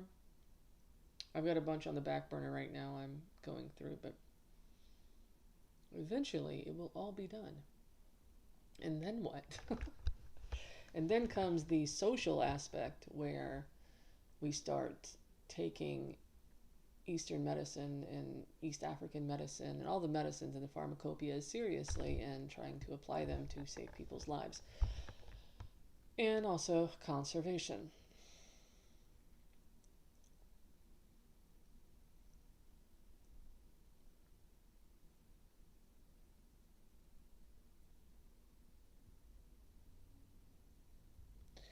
They see entities like elves and jesters. Cool.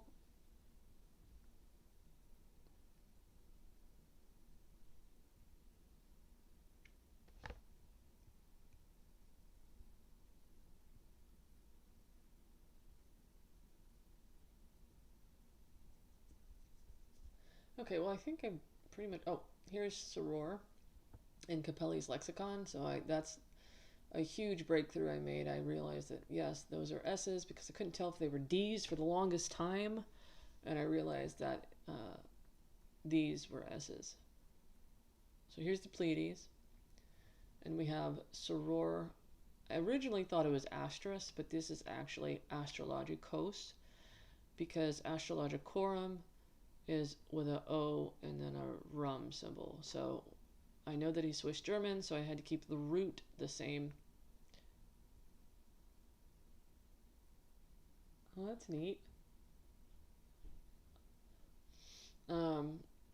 This is Sequiorum Sagittarius. This is the only time that I see a 9 being used as a G so far. This means the follower of Sagittarius. This is Aldebaran, the Eye of Taurus. And he literally is called the follower in medieval times. So that confirmed that.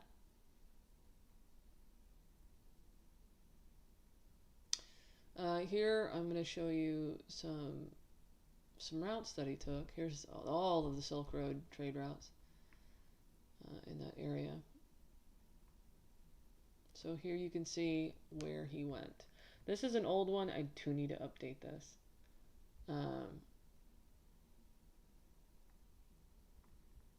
Actually, did I? No, I did.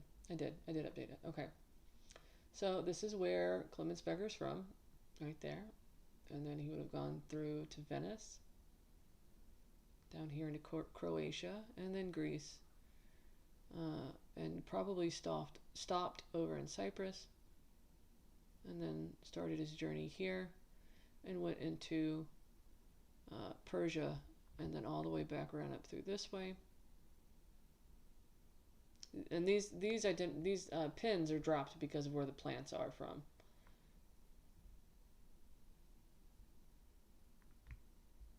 All of the plants I mapped so I could tell where he was going.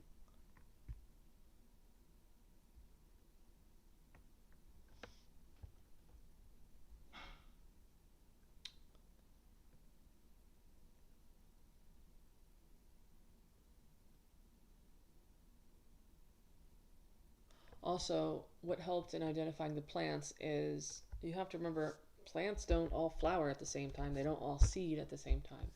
And then, of course, you've got the seasons, so I factored all of that in together as well.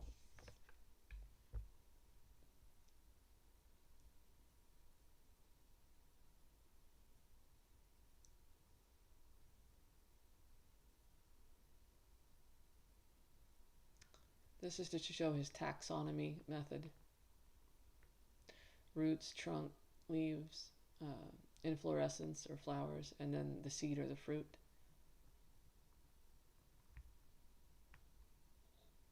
If you have any questions, feel free to ask. Let's try to stay on topic. I don't want to really get into that subject matter.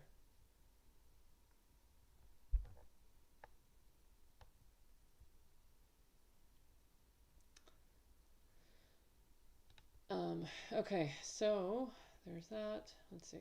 Let's start with some plants.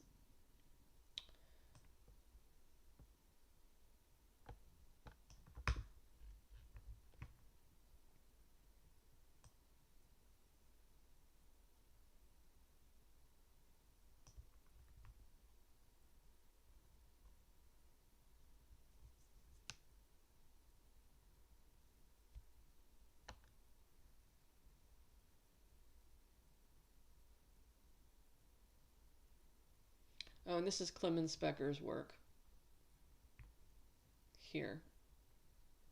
I also include additional from other scribes just to kind of show a correlation in the marginalia.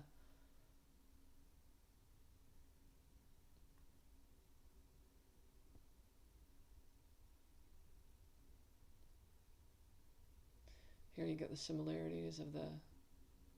By the way, this is actually a depiction of a grape leaf.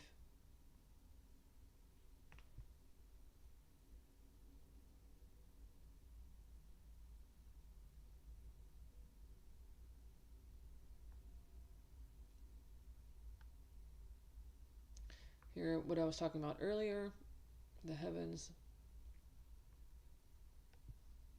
Or you see that here. These are the 6 pillars of suchness. This is a pangolin.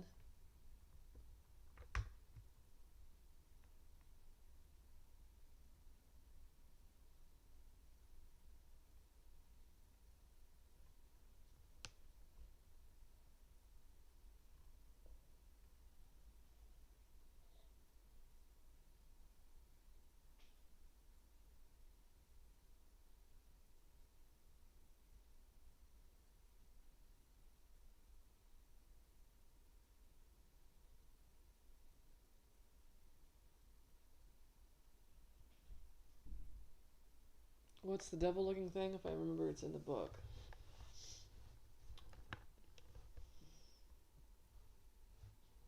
Can you describe it more?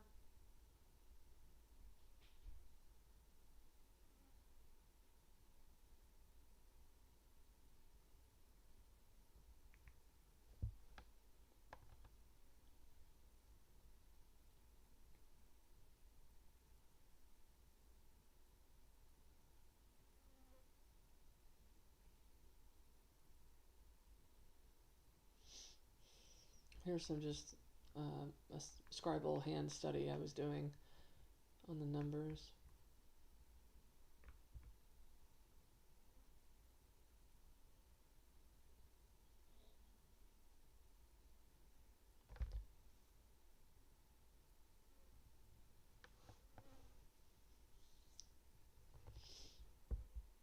It has scales, a long tongue, green and red horns.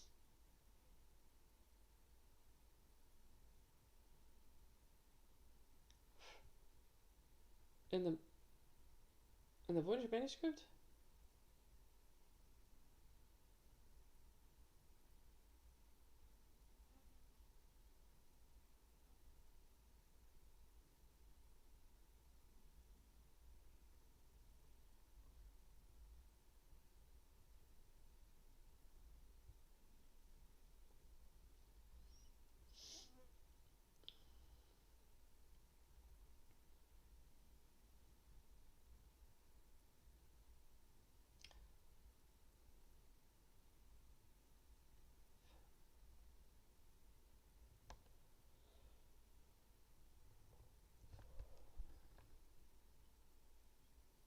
Here's the word contritus samen.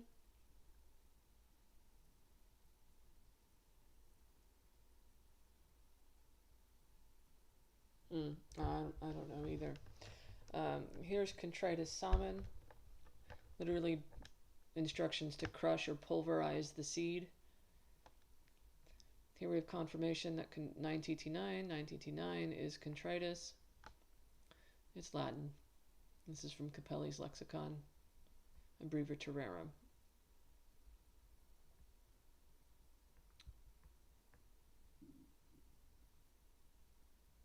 This is German. It's the only German word I have found so far.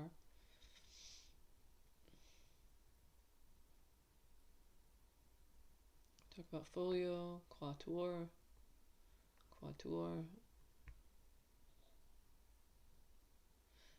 This is the corruption of the word set. It's now said as S9, which Capelli does note. This is est. Est, he just puts the E on the end and flips it. Orients it correctly.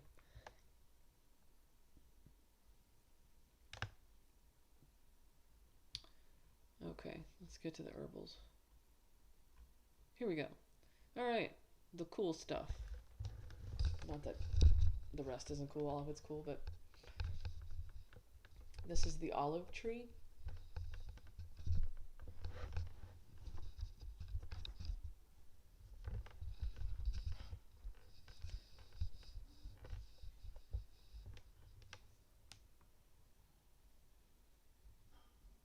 This is knapweed.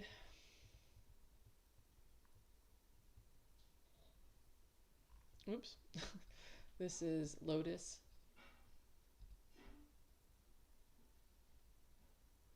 This is Katha edulis or Kot, known as Bushman's tea. And I wrote a whole entire paper on it being the original Ha'oma and Soma plant of Zoroastrianism and Vedic religion. That's available on Amazon as well. And it's connected, so you should be able to find it.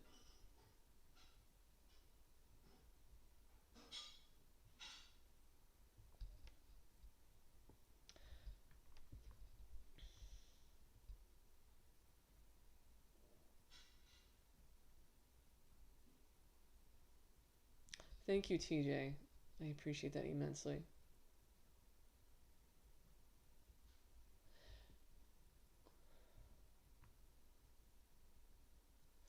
All right.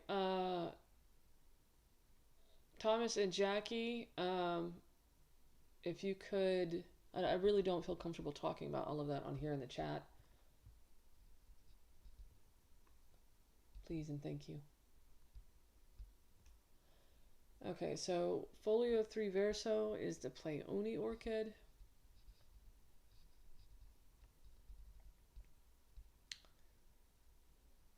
And this is Bladder Campion or Silene vulgaris.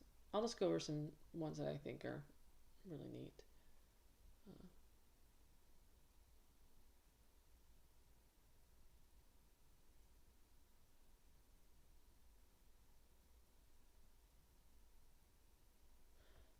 can make sure your language is appropriate, please. And mine is all the way up. I'm looking at the audio input capture. So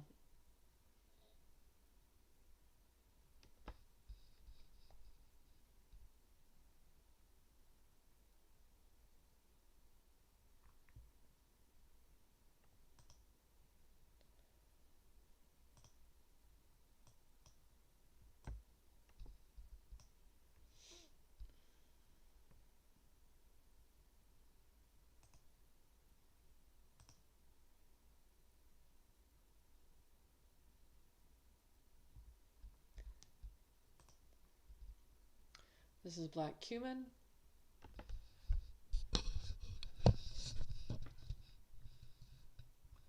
Mango tree. Mint. And this is Himalayan balsam. Love this one. This is one of my favorites.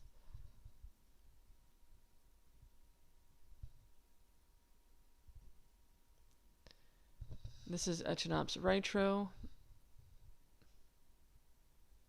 Cordyline fruticosa from an aerial view.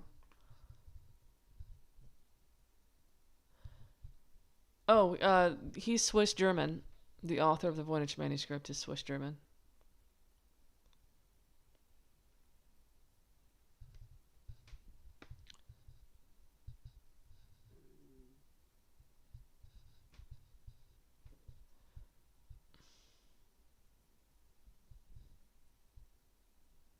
So in Swiss German scribal convention, you use less macrons, which are little straight lines on top of letters, and more often you use what I call the backwards flourish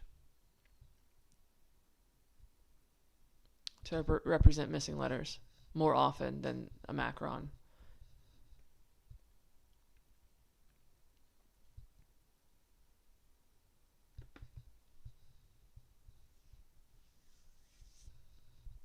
Also, the word curatorium itself is Germanic in origin. So there's lots of things that point to Swiss German origin.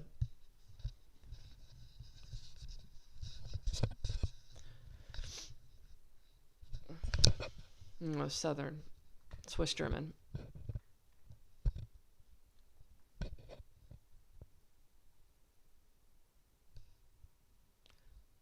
And that would make sense also because of the Habsburgs. So Rudolf II had the book in his possession.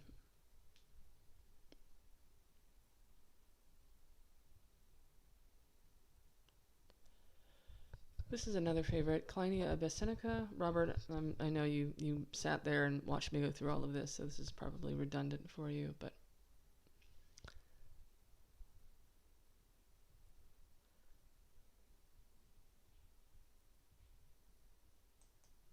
oops. So his native language, of course, would be Swiss variant of German.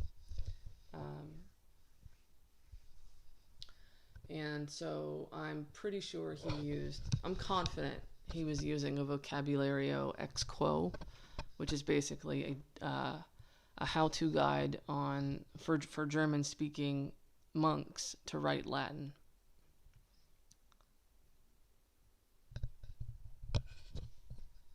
And so a lot of Swiss German monks would take root words in Latin and write their own endings. So even though it's not like classical Latin, it still is a real word.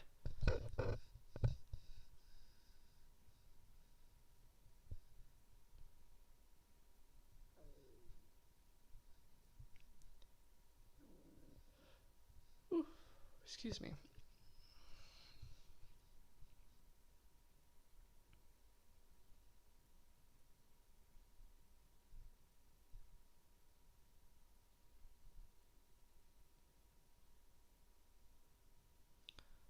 Love this one. Gesneriad petrocosmia.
This, of course, is the Bodhi tree, Ficus religiosa. You can see the drop tip on the leaves. And with the syconium flowing out of the fig. And of course, this is the tree that the Buddha, the Siddhartha Gautama, the original Buddha, he's also called Sakyamuni Buddha in Tibetan Buddhism, where he reached enlightenment. He sat under the tree.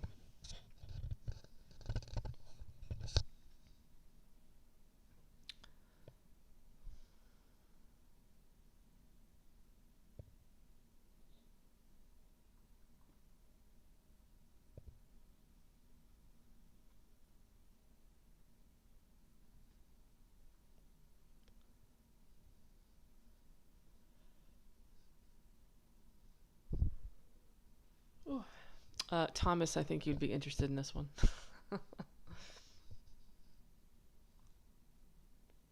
But Thomas, you know, I really don't want you to continue talking about that subject matter in the chat over and over again. So if we could kind of focus on the content of the text, that would be fantastic.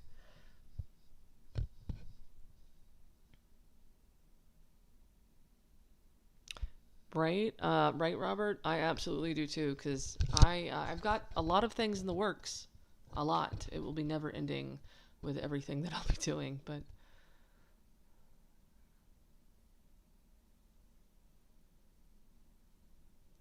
I will be coming out with a movie, book, like actual like works of fiction.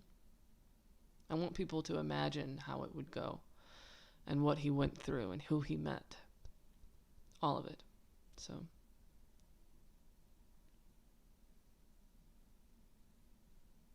Oh, and I'm coming out with coffee. I'm coming out with coffee in a few days. My own coffee brand. Then it'll be wine, then beer. Because yes, those three things are in here, so. Okay, Lord have mercy. All right, I'm going to pause real quick. And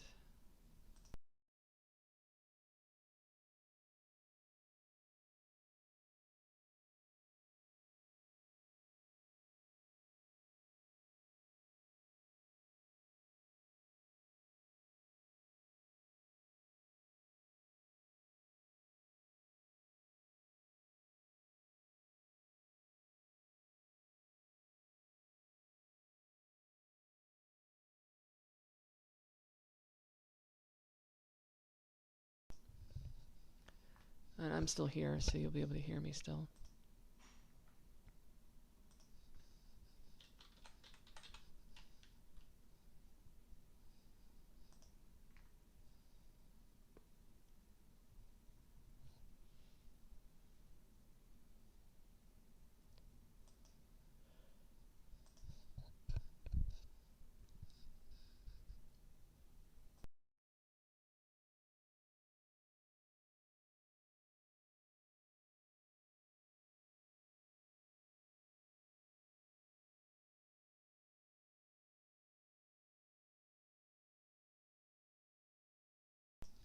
I appreciate your patience. Just give me a few moments and I'll be right back.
All right, I'm back. I apologize for the wait.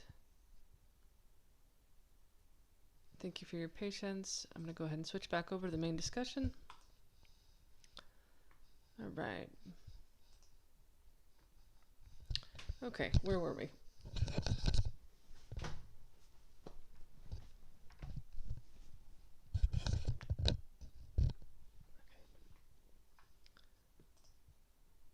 All right, so here we have this. I'm sure everybody's familiar with that. Here is the front cover of my book, right here, right? This is red castor bean. It has both the female and male flowers on one stalk. This is basically an aerial view. These are the fuzzy female flowers right here on the bottom.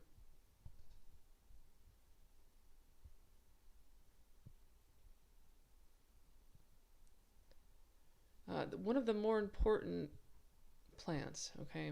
Obviously everything's important in the Voynich Manuscript, but this helped me to figure out when it was written, like the exact year, you know? So this is really neat.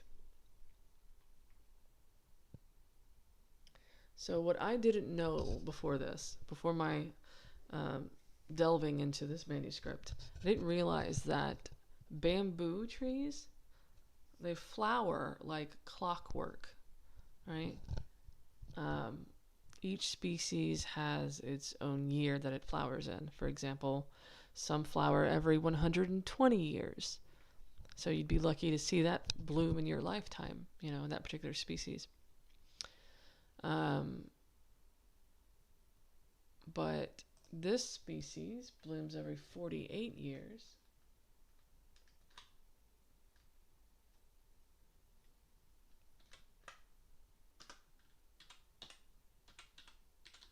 And that is how I was able to date it to 1423.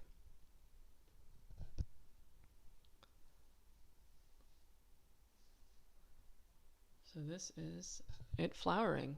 He had to have seen it flower in person. So he was one of the lucky ones.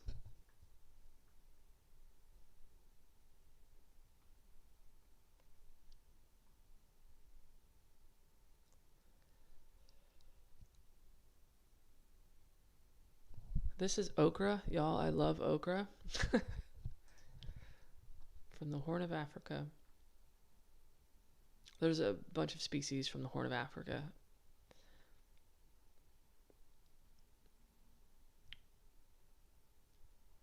Here's star anise. This is Oleae Anisodaris aquarius, right here. Right there.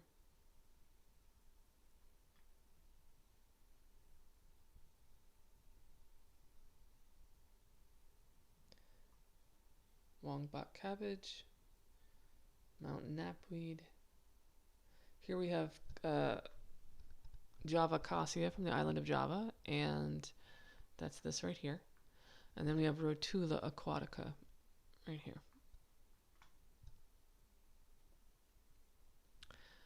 This is Artocarpus, breadnut, or which is the forerunner of breadfruit tree. I'm sure everybody knows what those fruit smell and taste like. It's like the jackfruit, I think. Here is simply a radish. It's a red meat radish.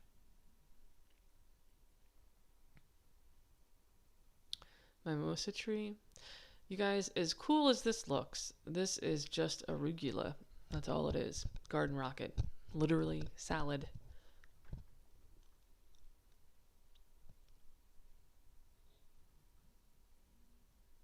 Imagine all those plants inside the planet.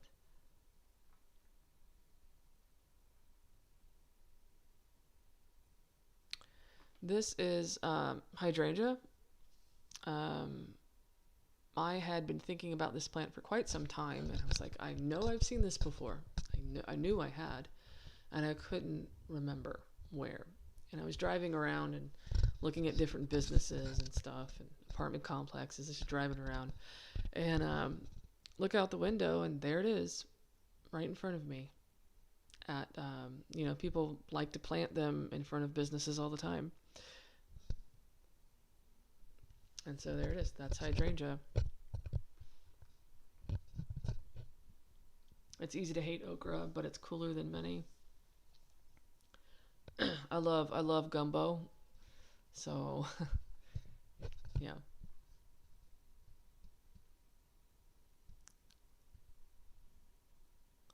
This is ginkgo biloba.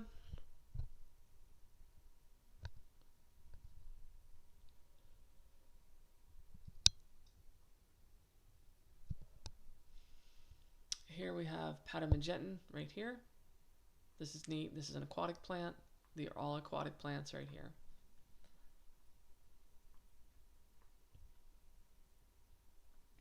This is moneywort. This is Hangwana malayana. These are with they're unfurled. So these are a ton of seeds apparently in these things, but they're just closed. This is horseradish tree. Apparently the roots taste like horseradish. Even though these look like whole leaves, they're not. They're actually individual leaves.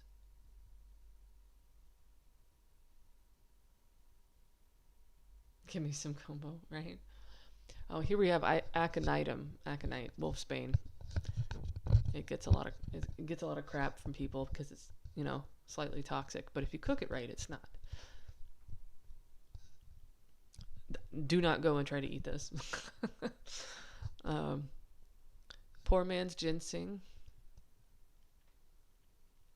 and black peppercorn. So there we go. We have all of the plants identified.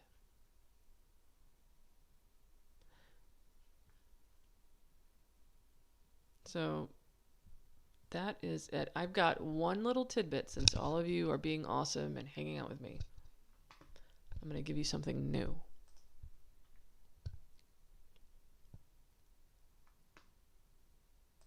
You ready? This also is another confirmation of the overall theme of the foundation of the document.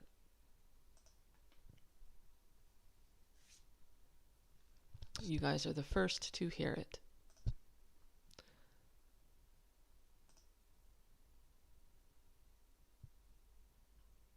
Now let's see if I can orient the page. There we go, I see it.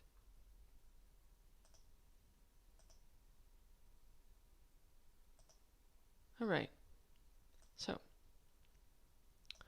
I identified, I'm going to quickly mention this. I've identified goodness gracious, I'm tired. What appear to be snakes. They are actually not snakes. They are amphibians, and their habitat is in southern Yunnan, China, right on the edge of Vietnam. And so I'm already able to see that he is traveling down the Red River from Dali down into Hanoi. And so I already knew that. But what makes this more interesting is this right here. And then the other one, where to go? Here, I'm just going to zoom in.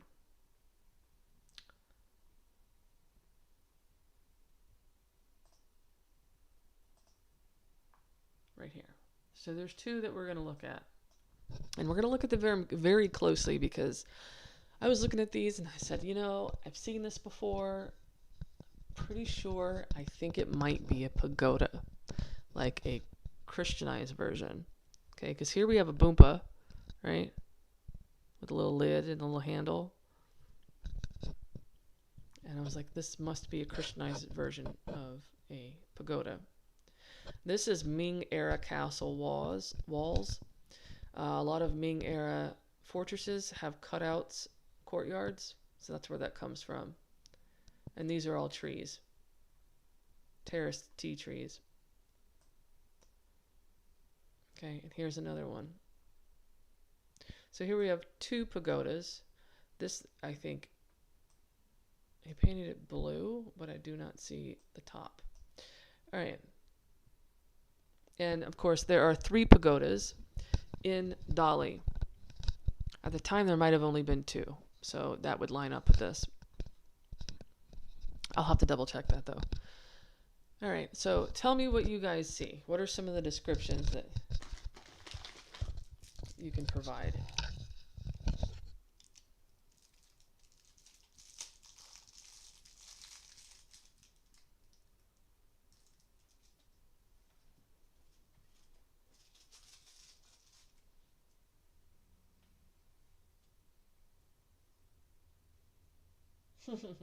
I love the emoji. Egg clutches are not illustrated. Just curious about timing. What do you mean? No, the egg clutches are not illustrated. I mentioned the egg clutches because of the photo that I provided. I was trying to depict the vestigial tail.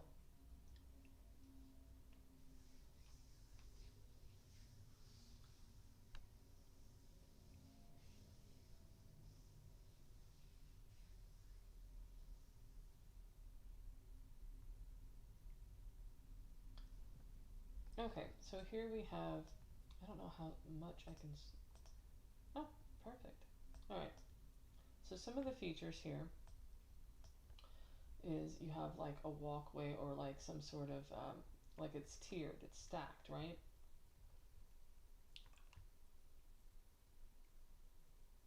Hi, welcome.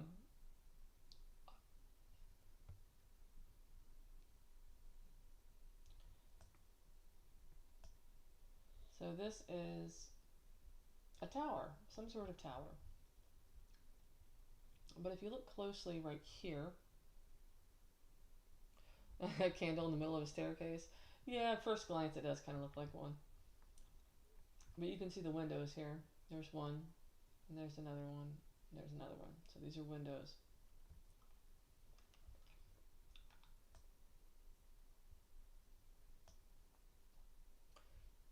Were the animals observed? Yes, they were.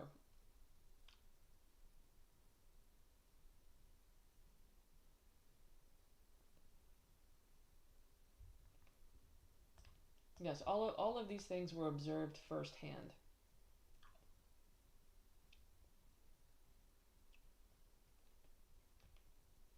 Okay. So at first glance, this would just look like a typical pointy spire from Europe, right? But if you look really close, there's something else there.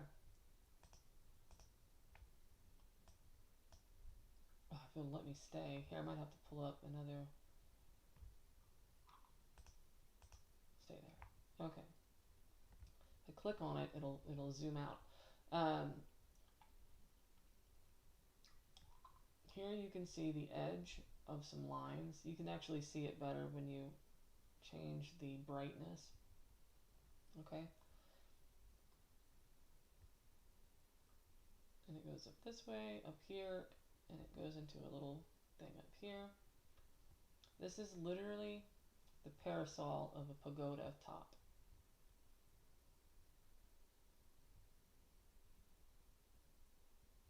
This right here. And the same thing happens over here, except you can actually see, oh my goodness, I usually don't use this for this. You can kind of see that going on here. I'll write another paper on all of this in more detail. But these are pagodas. These are Christianized pagodas. And they're parasols on top. And so, all of these things that you're seeing, these astrologicals, they are themselves parasols. Here you can see the parasol post. And if you look at parasols in Tibetan Buddhism, or just Buddhism in general, you'll see the edges, what hang down from them. That's what he's depicting here. And these are all this right here. These are tiles on temple roofs, represented as clouds. But they have the same scalloped indentations. And here we have the tubular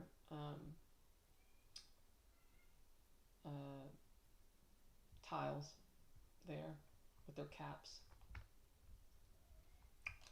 Oh, unfortunately, you missed a lot, but I'll get back on live again. I always do, and go back over everything. So I'm actually about to head to bed in just a second, but here are the 6 pillars of suchness. There's 6 of them, all styled like bumpas and sunokes. And here, of course, is the firmament, as they would say in Christianity, firmament, being held up by the pillars of suchness. So, oh, and here's the invocation line of septus. This is septus 7.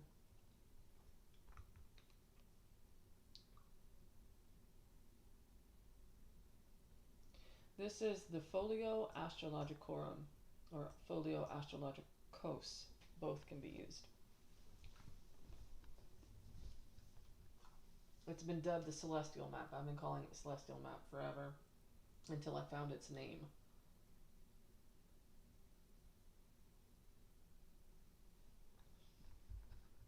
And so this represents the Dharma wheel and the secret Kala chakra.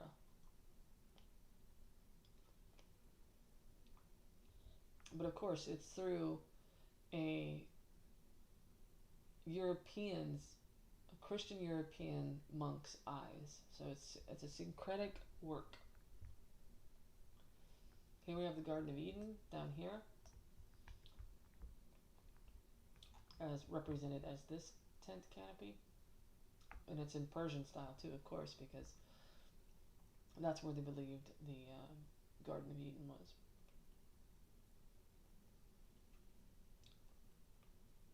It's not from the interior earth. It's like Occam's razor, you know, the simplest idea is usually the correct one.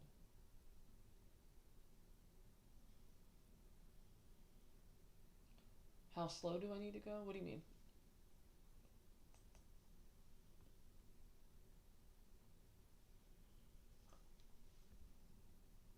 And then we're kind of looking at sideways, but if you tilt your head to the left, here's the top of it. Here are the plants in rows. And here are the 4 rivers. And I'm sure you're like, oh, that's a stretch. It really isn't. It really isn't.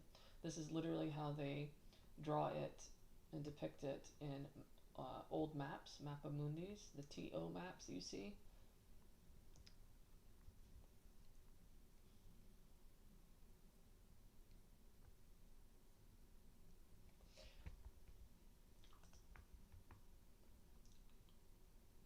Here, I'll pull it up. Let's see. I talk about that at the very beginning of the book.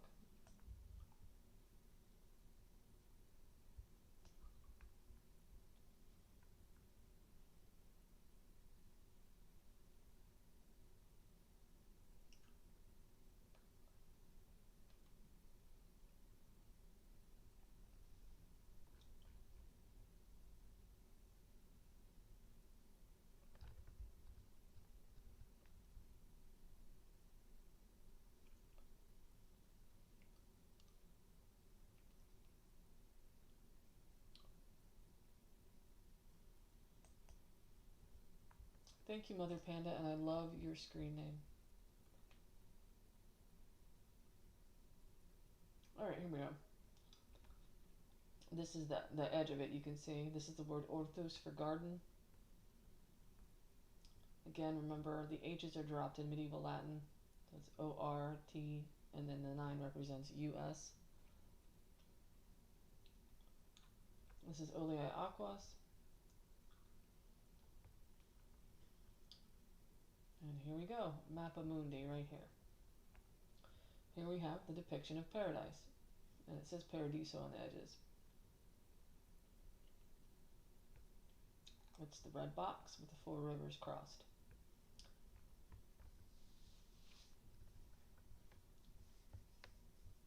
Oh, I love the emojis, thank you.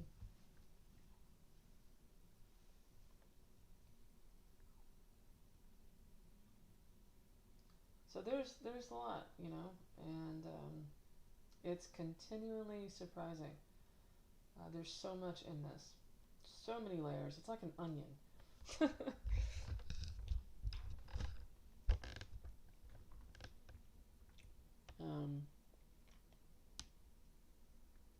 You guys have any questions for me?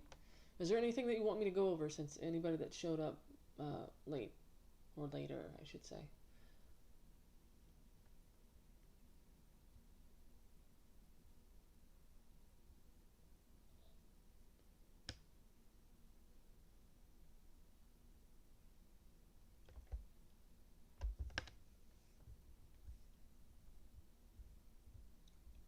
Here we have the word ecclesia. There. There.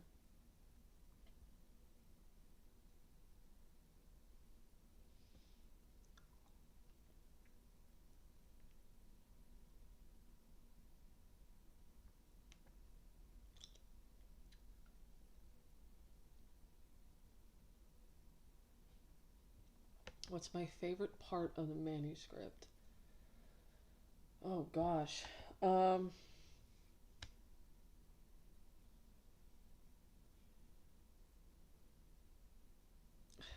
I love it all, but of course, you know, there's the picture of the medicine Buddha, and then the Folio Nonus is the most integral. So I honestly would have to say those two things, those two parts, and then the celestial map, the Folio Astrologicorum. But I love it all. I love everything about it. I live and breathe the manuscript.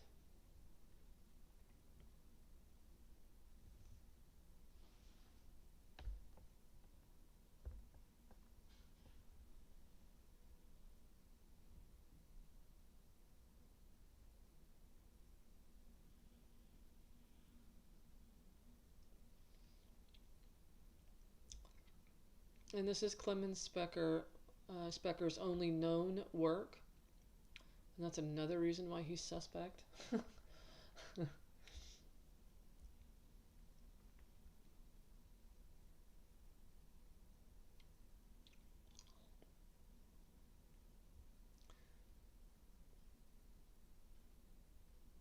I literally looked at the folio, so it'll be FOL, but everything else is correct. Yep.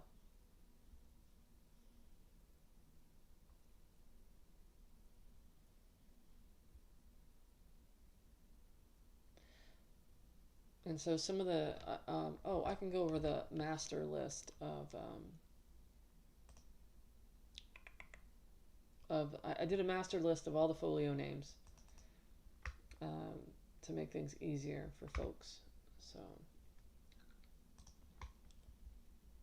here it is.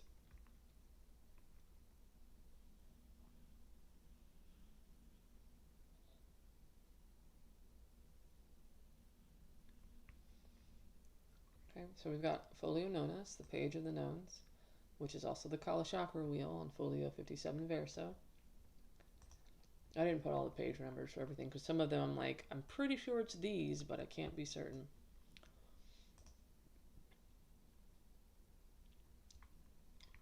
Folio Aqua, the page of the humor. Folio Essentia, page of the essences. Folio Amene, the page of dawn. Folio Olei, the page of oils.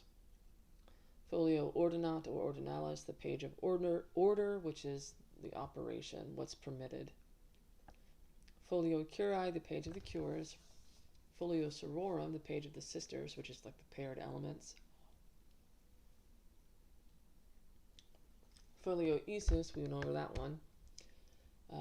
Folio Aster Curatios, Folio Aster, Folio Ani, Folio Astrologicos, Folio Ani Aster, Folio Aster Ort Aqua, Folio Aster Aqua, Folio Creatiorum, which are the you'll see it in the back where it's like the roots and the leaves and the vases. That's that section. So the Folio of Creations, where he's actually actively creating them in their final form.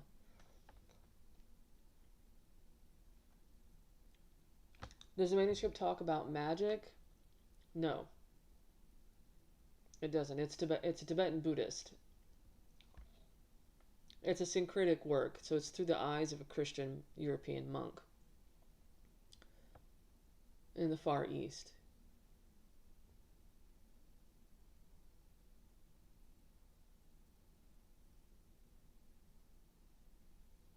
So it's all Tibetan Saurigpa and Tibetan Vajrayana Buddhism, specifically Kala Chakra, both inner, outer, and secret. So he uses a lot of, he uses osis as a noun, which I thought was neat. I didn't want to, anything I've ever done with the manuscript, I'm like, I have to make sure. I have to know without a doubt that this is correct. So I will revisit things and over and over and over again until I'm absolutely sure. And osis was one of them.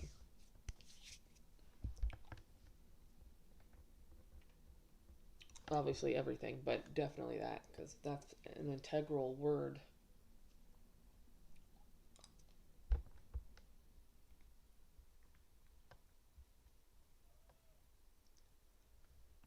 So this is the master list of folio pages.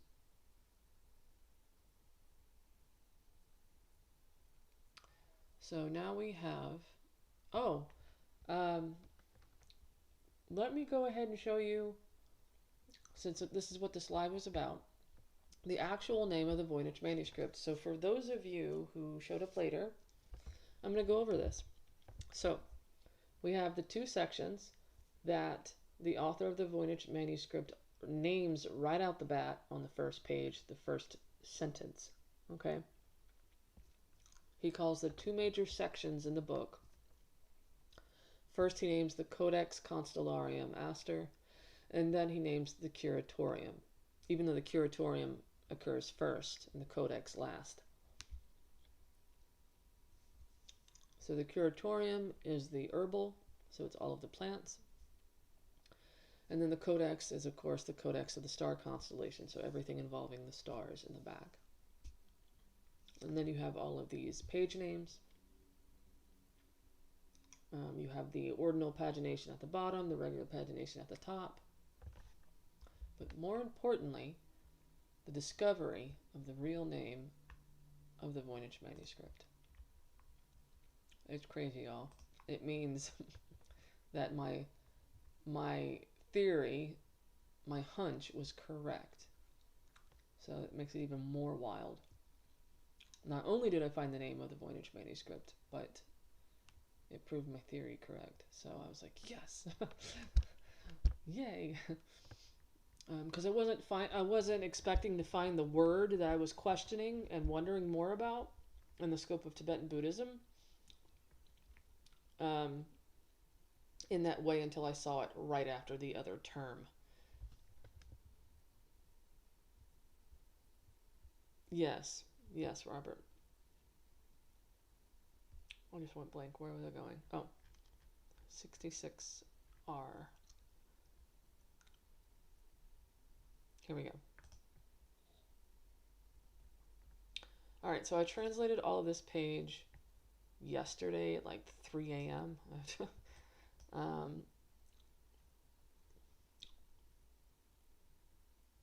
For real, yes. And so this actually talks about the Folio Astrologicorum, the purpose of the pathways.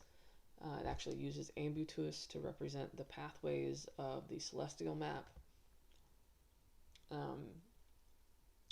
But what's cool is that he uses Tironian notes to show the importance of the words. Okay, so he uses those sparingly for something that's holy. Okay. And here we have the two symbols for the name of the Voynich manuscript, the actual name. So it's no longer the cipher manuscript. It's no longer the Voynich manuscript. Drum roll, you ready? Or some drum roll emojis.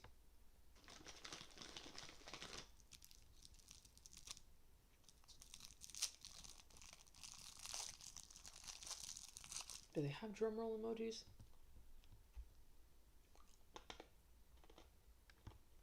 Okay. So here we have, I don't know, can I, let's see.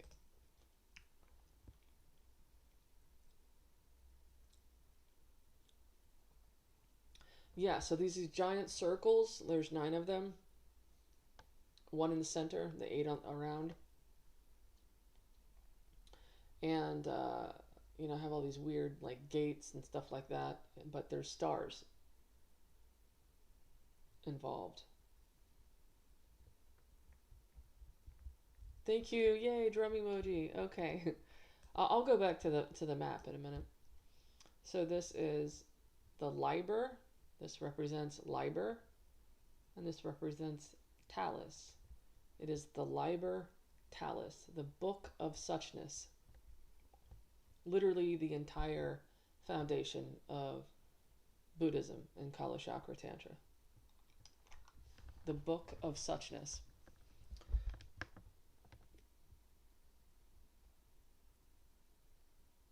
And that's what this is about. It's not just about healing plants. That's the surface level stuff. And that's the same thing in Kala Chakra. The surface level is healing the physical body. So we've got the inner, the outer, and the secret Kala Chakra. So the outer is the outer man, right? The body. The inner person. And then the implementation of those two things represents the secret Kala Chakra, right? The enlightenment, the true healing. If you get down to the meat and bones of Kala Chakra, it's that. It's suchness, ultimate reality, which suchness embodies.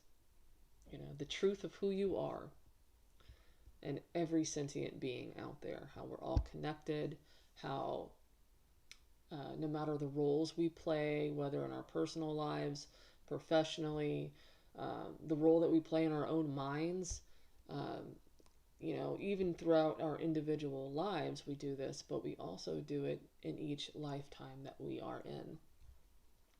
And so the question is, who are we really, right?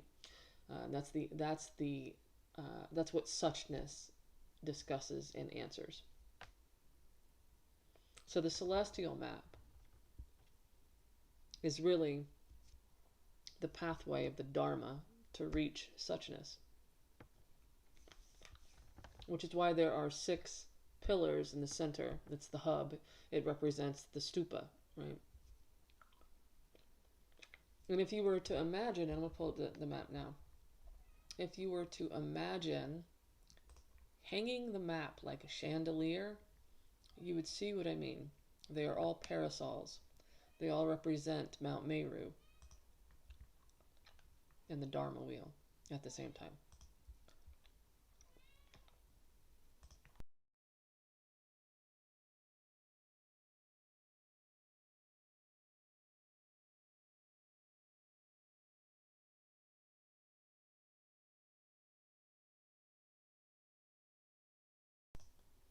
Give me 1 second. My cat is at the door. I'll be right back.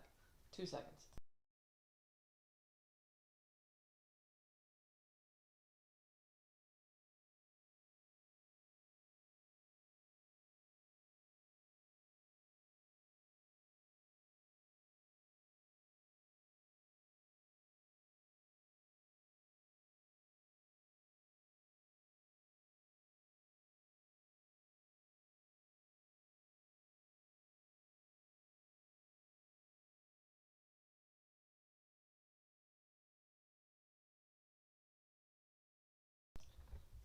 Okay, so here is the Folio Astrologicus. Oh, sorry, Astrologicos or Astrologicorum.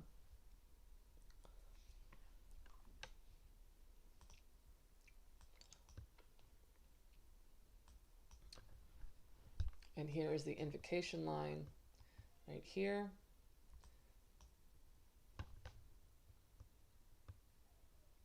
Oh, and he is back at my door.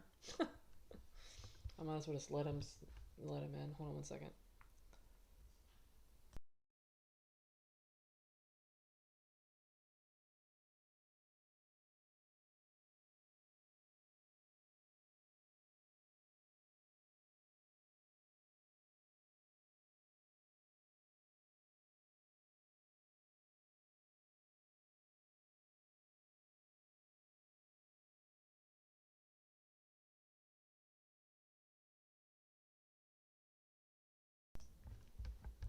Okay, so here we have what I call the invocation line. This is the starting point.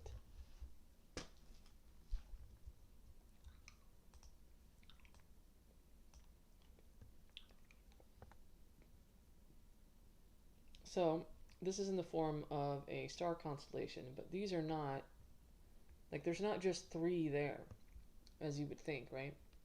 This literally is the symbol for septus, for seven, if you're looking at it with your head up here, your feet down here, right? Looking at it this way. And of course, septus is important because it represents the Pleiades and the seven medicine Buddhas and their association with elixirs.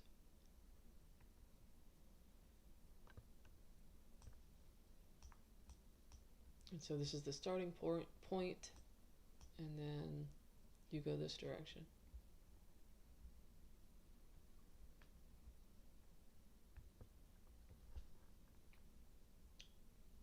And these are the 6 pillars of suchness in Buddhism. They're also the 6 qualities of the Buddha at the same time. So there's lots of layered meanings here.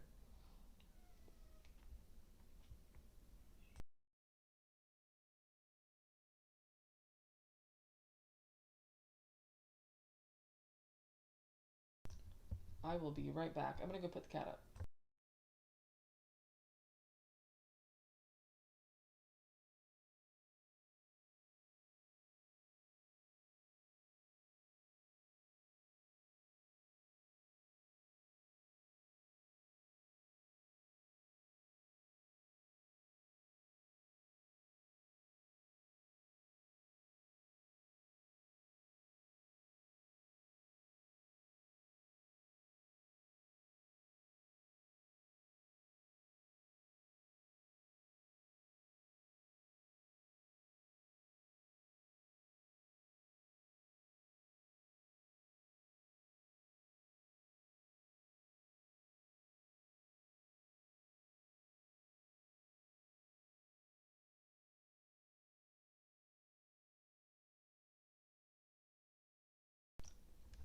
Okay, so the word libertalis is not on this page.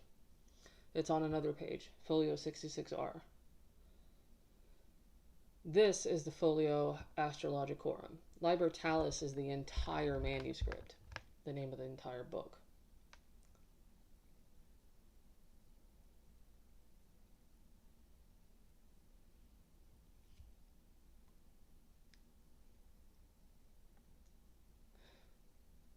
So it's not being invoked, like, directly on the Folio Astrologicorum. The substance, like the steps and everything, are being invoked.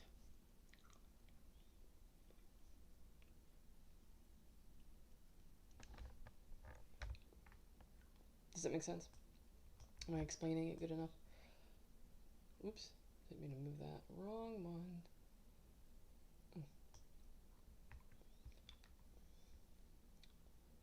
On the other page, why is it used?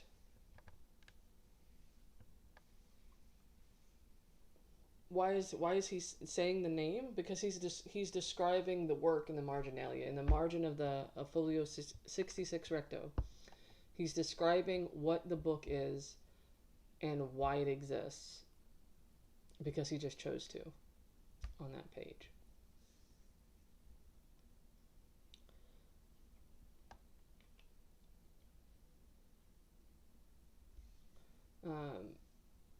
To me, I think it's because the Folio Astrologicorum is the substance of suchness. It's everything, all the wheels together, right? And that's the idea of Kala Chakra. So it would make sense that he would kind of interject that there. Yes. Yes, Robert.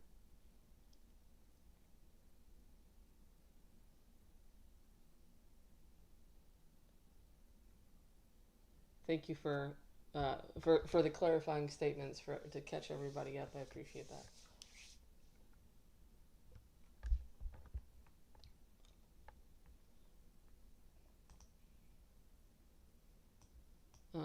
I have translated a bunch. All this stuff is in the book, the Voynich Manuscript, the cipher, and the compendium. And you can buy that on Amazon or Ingram Spark. And if you want, I can give you the ISBN here.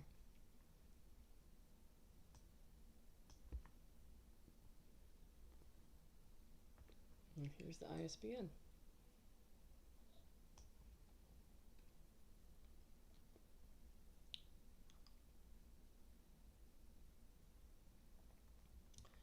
There are still people that believe it's a hoax. There's people that believe it's written by the devil. There's people that believe it's written by aliens. It's, yeah.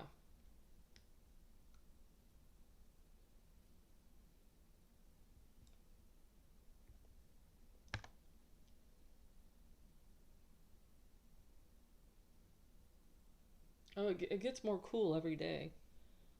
You want to talk about how floored I was to find the Buddha in here? Because before I had already figured out that it was based on Sour Rigpa, just because of the plant identifications and the stars and stuff. And then I was just looking through, and I'm like, oh my gosh, what is that? How did I miss that?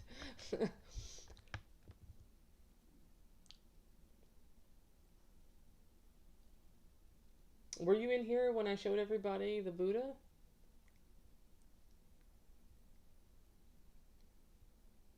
Put a 2 in the chat if you haven't seen the Buddha in here.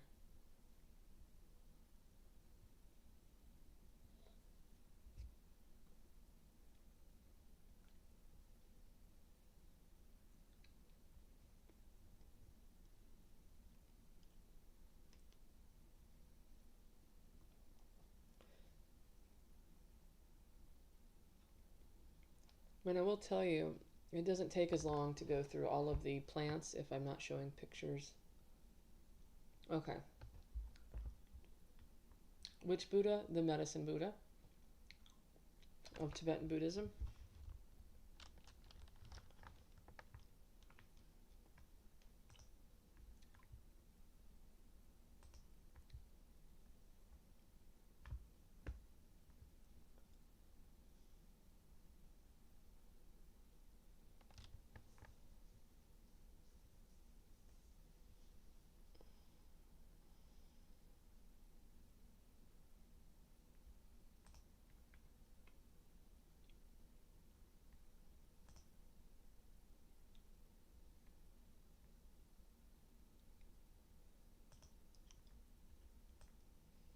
All right. So here we have the Christianized form of Tibetan dakinis right here, bathing in the olive oil vat. Well, they're not really bathing, they're making the olive oil.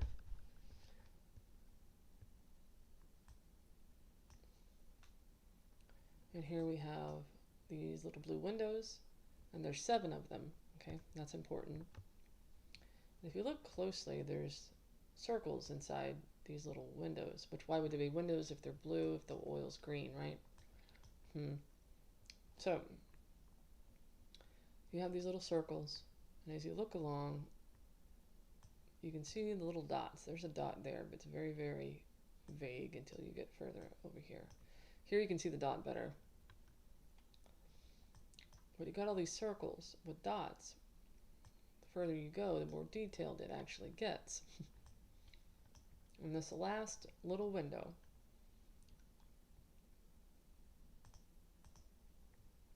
there is a figure.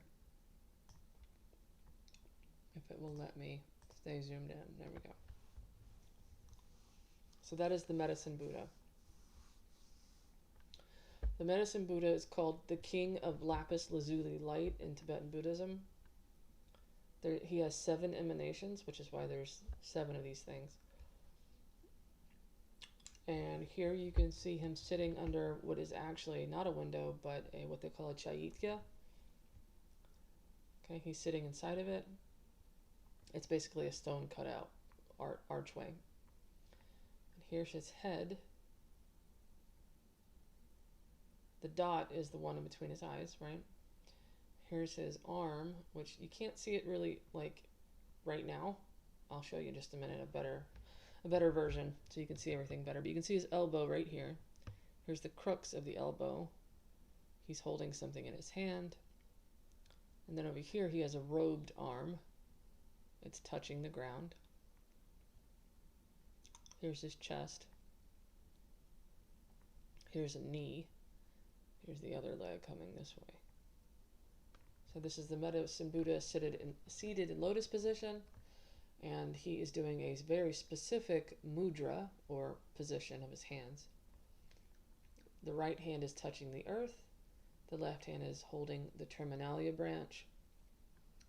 And this is called the calling of the earth to witness. And Siddhartha Gautama, or Sakyamuni Buddha, the original Buddha, okay, is said to have done this mudra in order to have all of sentient beings witness his enlightenment under the Bodhi tree. Now, Sakyamuni Buddha isn't the only one to have done this. The medicine Buddha also does this mudra. So he's calling the earth to witness his healing power. Okay.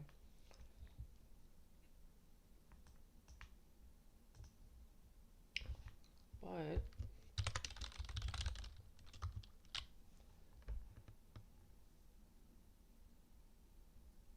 I'm going to go ahead and show you a picture I have where I messed with the light level so you could actually see it better. And helped with the blue paint to remove the the blue out the way. I would love to see this page using multi-spectrum light. That would be nice.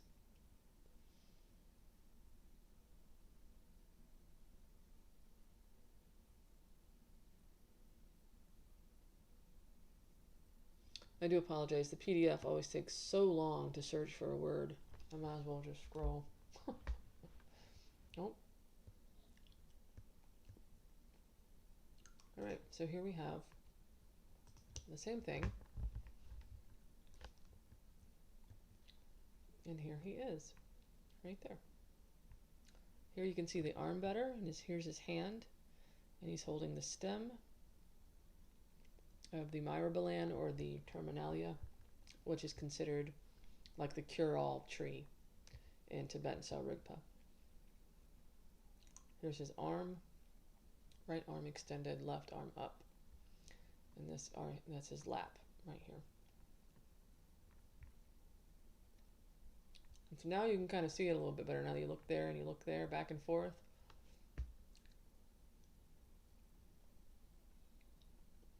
So the medicine Buddha is sitting under what they call a chaitya, okay? And the blue that you're seeing is his radiance. He's radiating lapis lazuli light. He's called the king of lapis lazuli light. And so this weird little tile thing in the back of the Voynich Manuscript is actually lapis lazuli.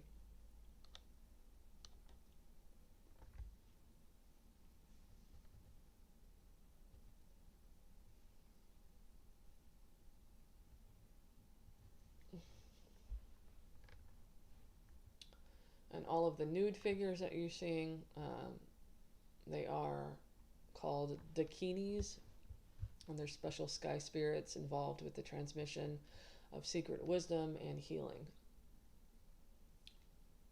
And that's why you see them with the silk ribbons and the tiaras, and they're disrobed, and that's why you also see them offering their bangles, their arm jewelry. Because that act in and of itself, dakinis do that basically to represent the transmission of wisdom to the practitioner.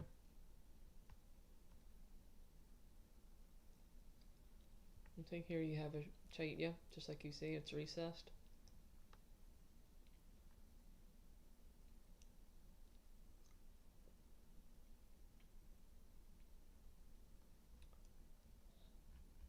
You have all the auspicious symbols, all 8.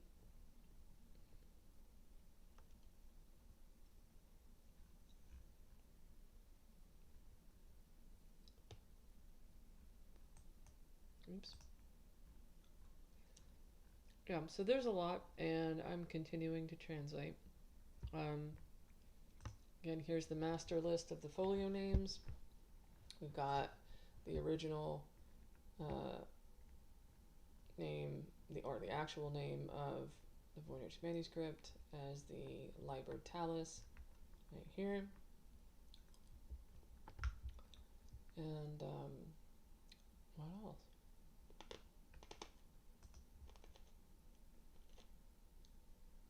Oh, do you want to see the list of all the books I've ever read? Not ever read, but for this subject matter. I'm going to show you anyway. Let's see. You're right, Robert. It is. Yes, you would. Yeah, it doesn't occur in flowers, technically. All right, my favorites.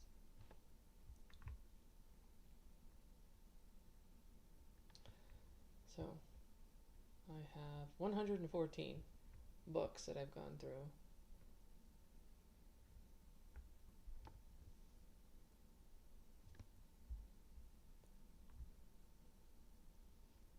And they were all very helpful.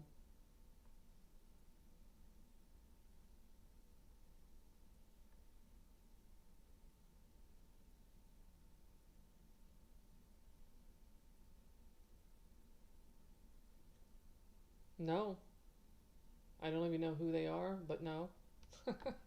I did this back in 2024. So,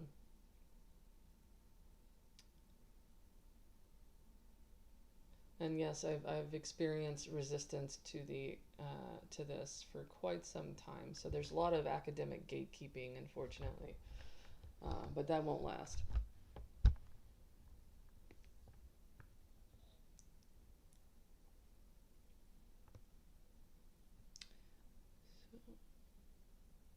But that's only as far as you know, certain people, I shall say, are to go. But I'm not worried about that because it doesn't affect the research. It doesn't affect the confirmation that's upcoming.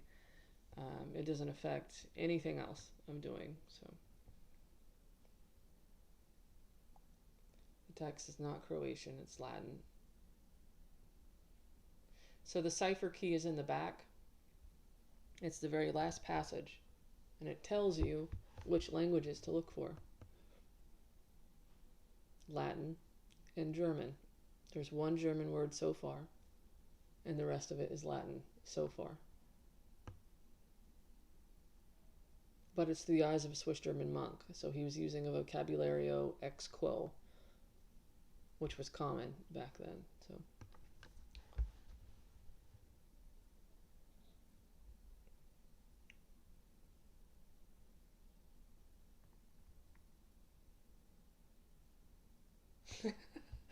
good timing for me. I only had to endure a few hours of frustration not knowing what the book was about.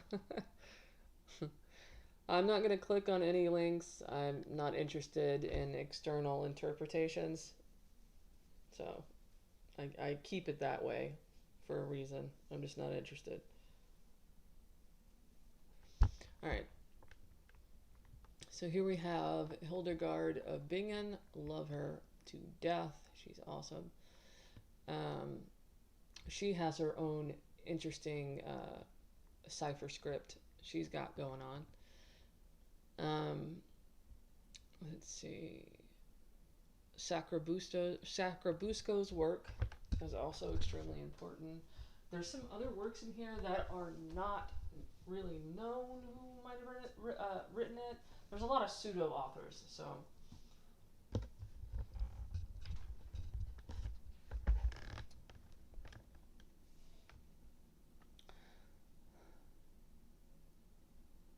No worries, but it must be exhausting to all the all the bullshit. Ah, poor Otterly. It's okay. exactly. Seems like an AI bot, but probably two. What do you mean?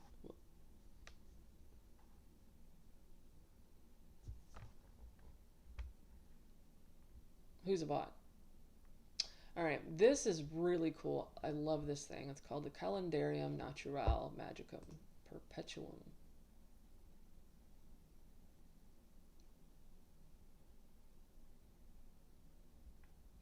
It is so neat. I want it to be my blanket. I'm gonna go actually make one. I mean, look at all the info on this thing. Now this is magic. Right. Of course, we're looking at it sideways, but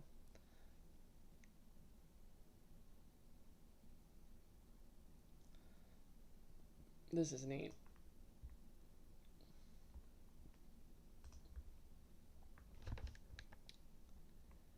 The herbario is actually in here. That's, of course, one of the ones I looked at. Opus Magus. Another one's called Ortus Sanitatis, which is literally like the words, right? They're in there. Astronomical Compendium is pretty good to look at as well. That's also was published in 1450, so same lifetime contemporary.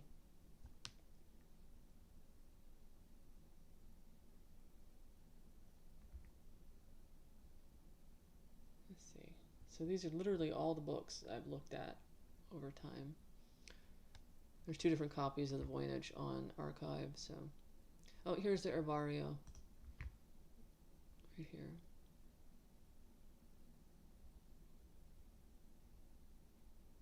And this is a good example of how this author does the same thing, right?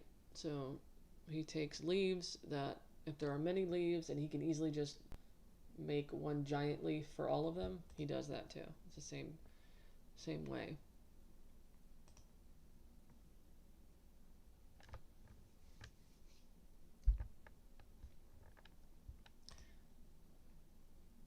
No, this guy's Italian who wrote this, but it's during the same time frame, so the same style of creating the plants, right? Same style of taxonomy, I guess you would call it. I mean, that would make sense because each generation has the same style, right? Same thing with clothing, you know? Same, you know, goes to show that happens with artwork.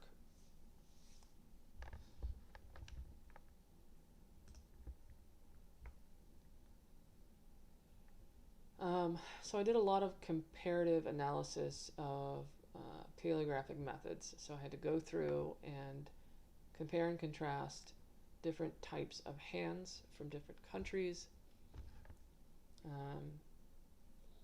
Yes.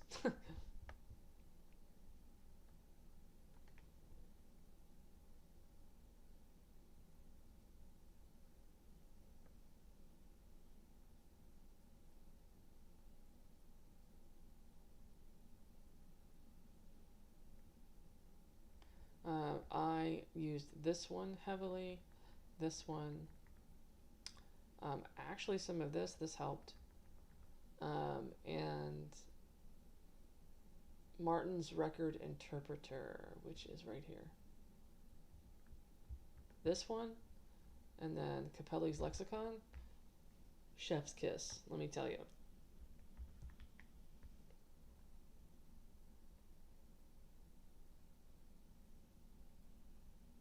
But yeah, these are all the manuscripts and stuff that I referenced in my research. They're all very neat in their own way.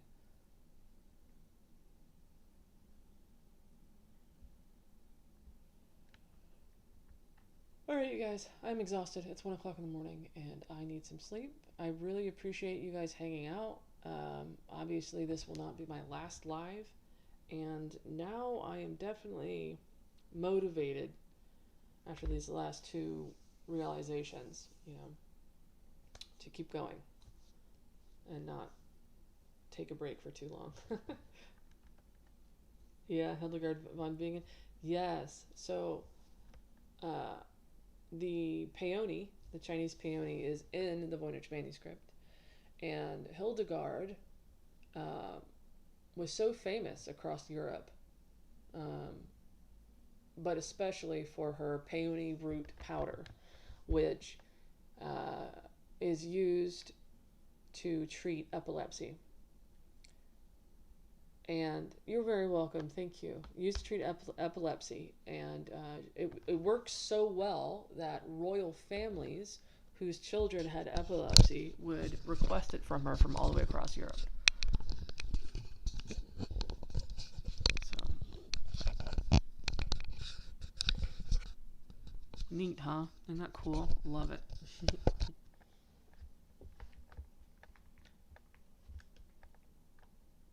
Now, I am not telling anybody to go and try anything from the Voynich manuscript. Excuse me, Liber Talis.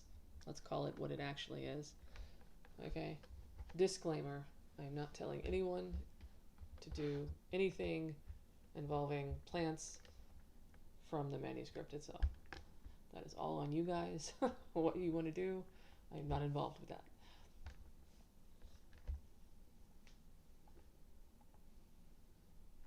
Absolutely. Thank you. I couldn't, honestly, I couldn't do this without you guys. Like, I couldn't. I mean, yes, I could translate it, sure, but being able to actually share it, you know, it's really nice to be able to share it because it deserves to be out there. The truth deserves to be out there. God, I feel like I'm watching X-Files. The truth is out there. Yeah. Does anybody have any questions for me? I know some of you guys showed up late. That's okay. Just watch the live again, and obviously I'll be back on and that good stuff.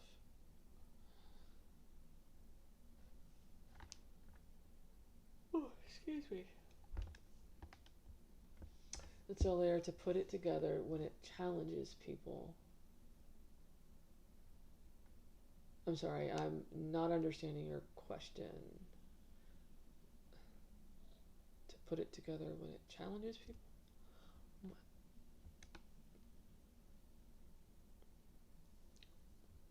I'm not understanding. Could you rephrase it a little bit differently?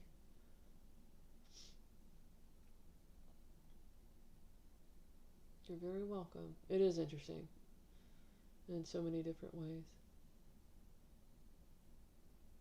It definitely makes me appreciate. I just see things differently now because of it.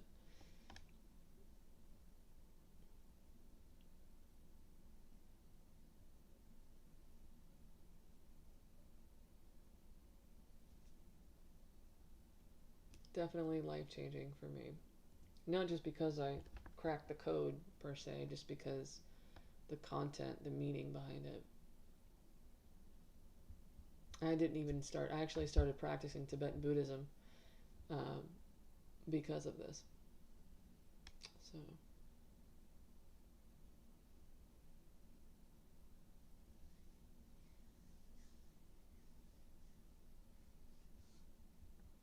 You know, it makes me wonder.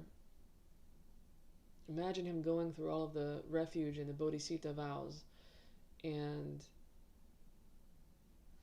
Oh, thank you. You're saying you... Thank you. I can just imagine, man. What an amazing, interesting life he led.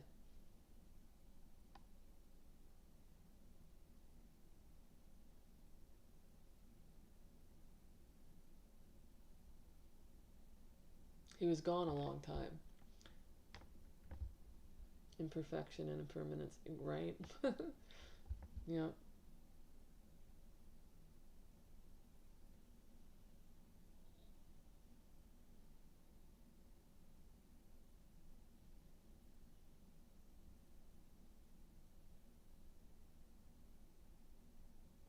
I really, I can't wait to make the movie. I'm gonna make a fiction movie and a series, a book series.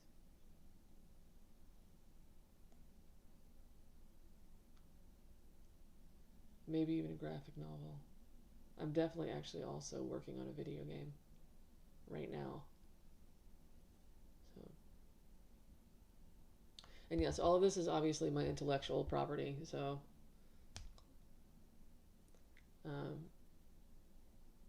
yes. So don't share. I mean, obviously the live is on here, right? Everybody can see it, but don't download and share, please, or screenshots or anything. Obviously, you're more than welcome to quote me as long as attribution is made.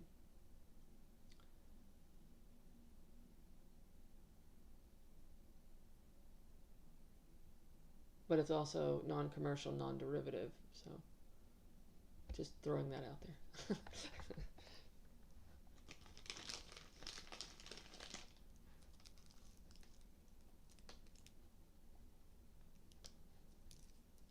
Thank you.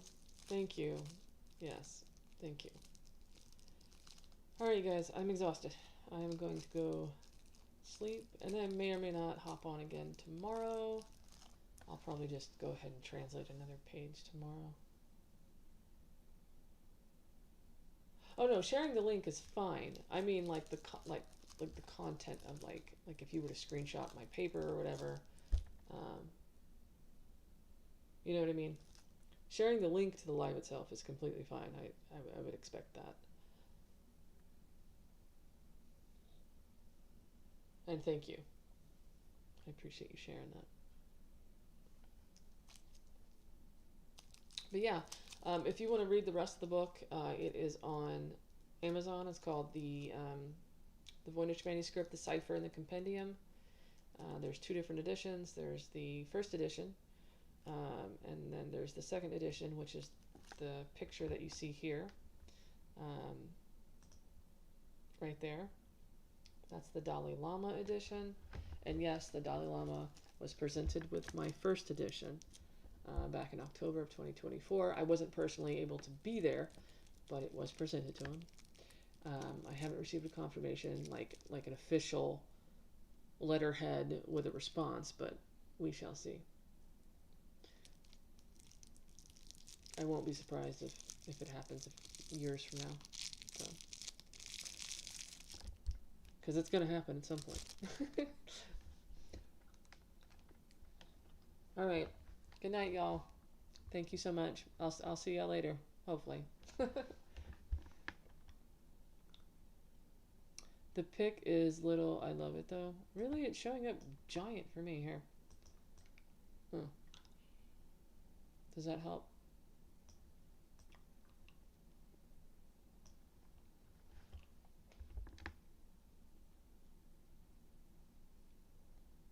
I'll eventually fix the live scenes and add some more things on here. Good night. Yes, good night.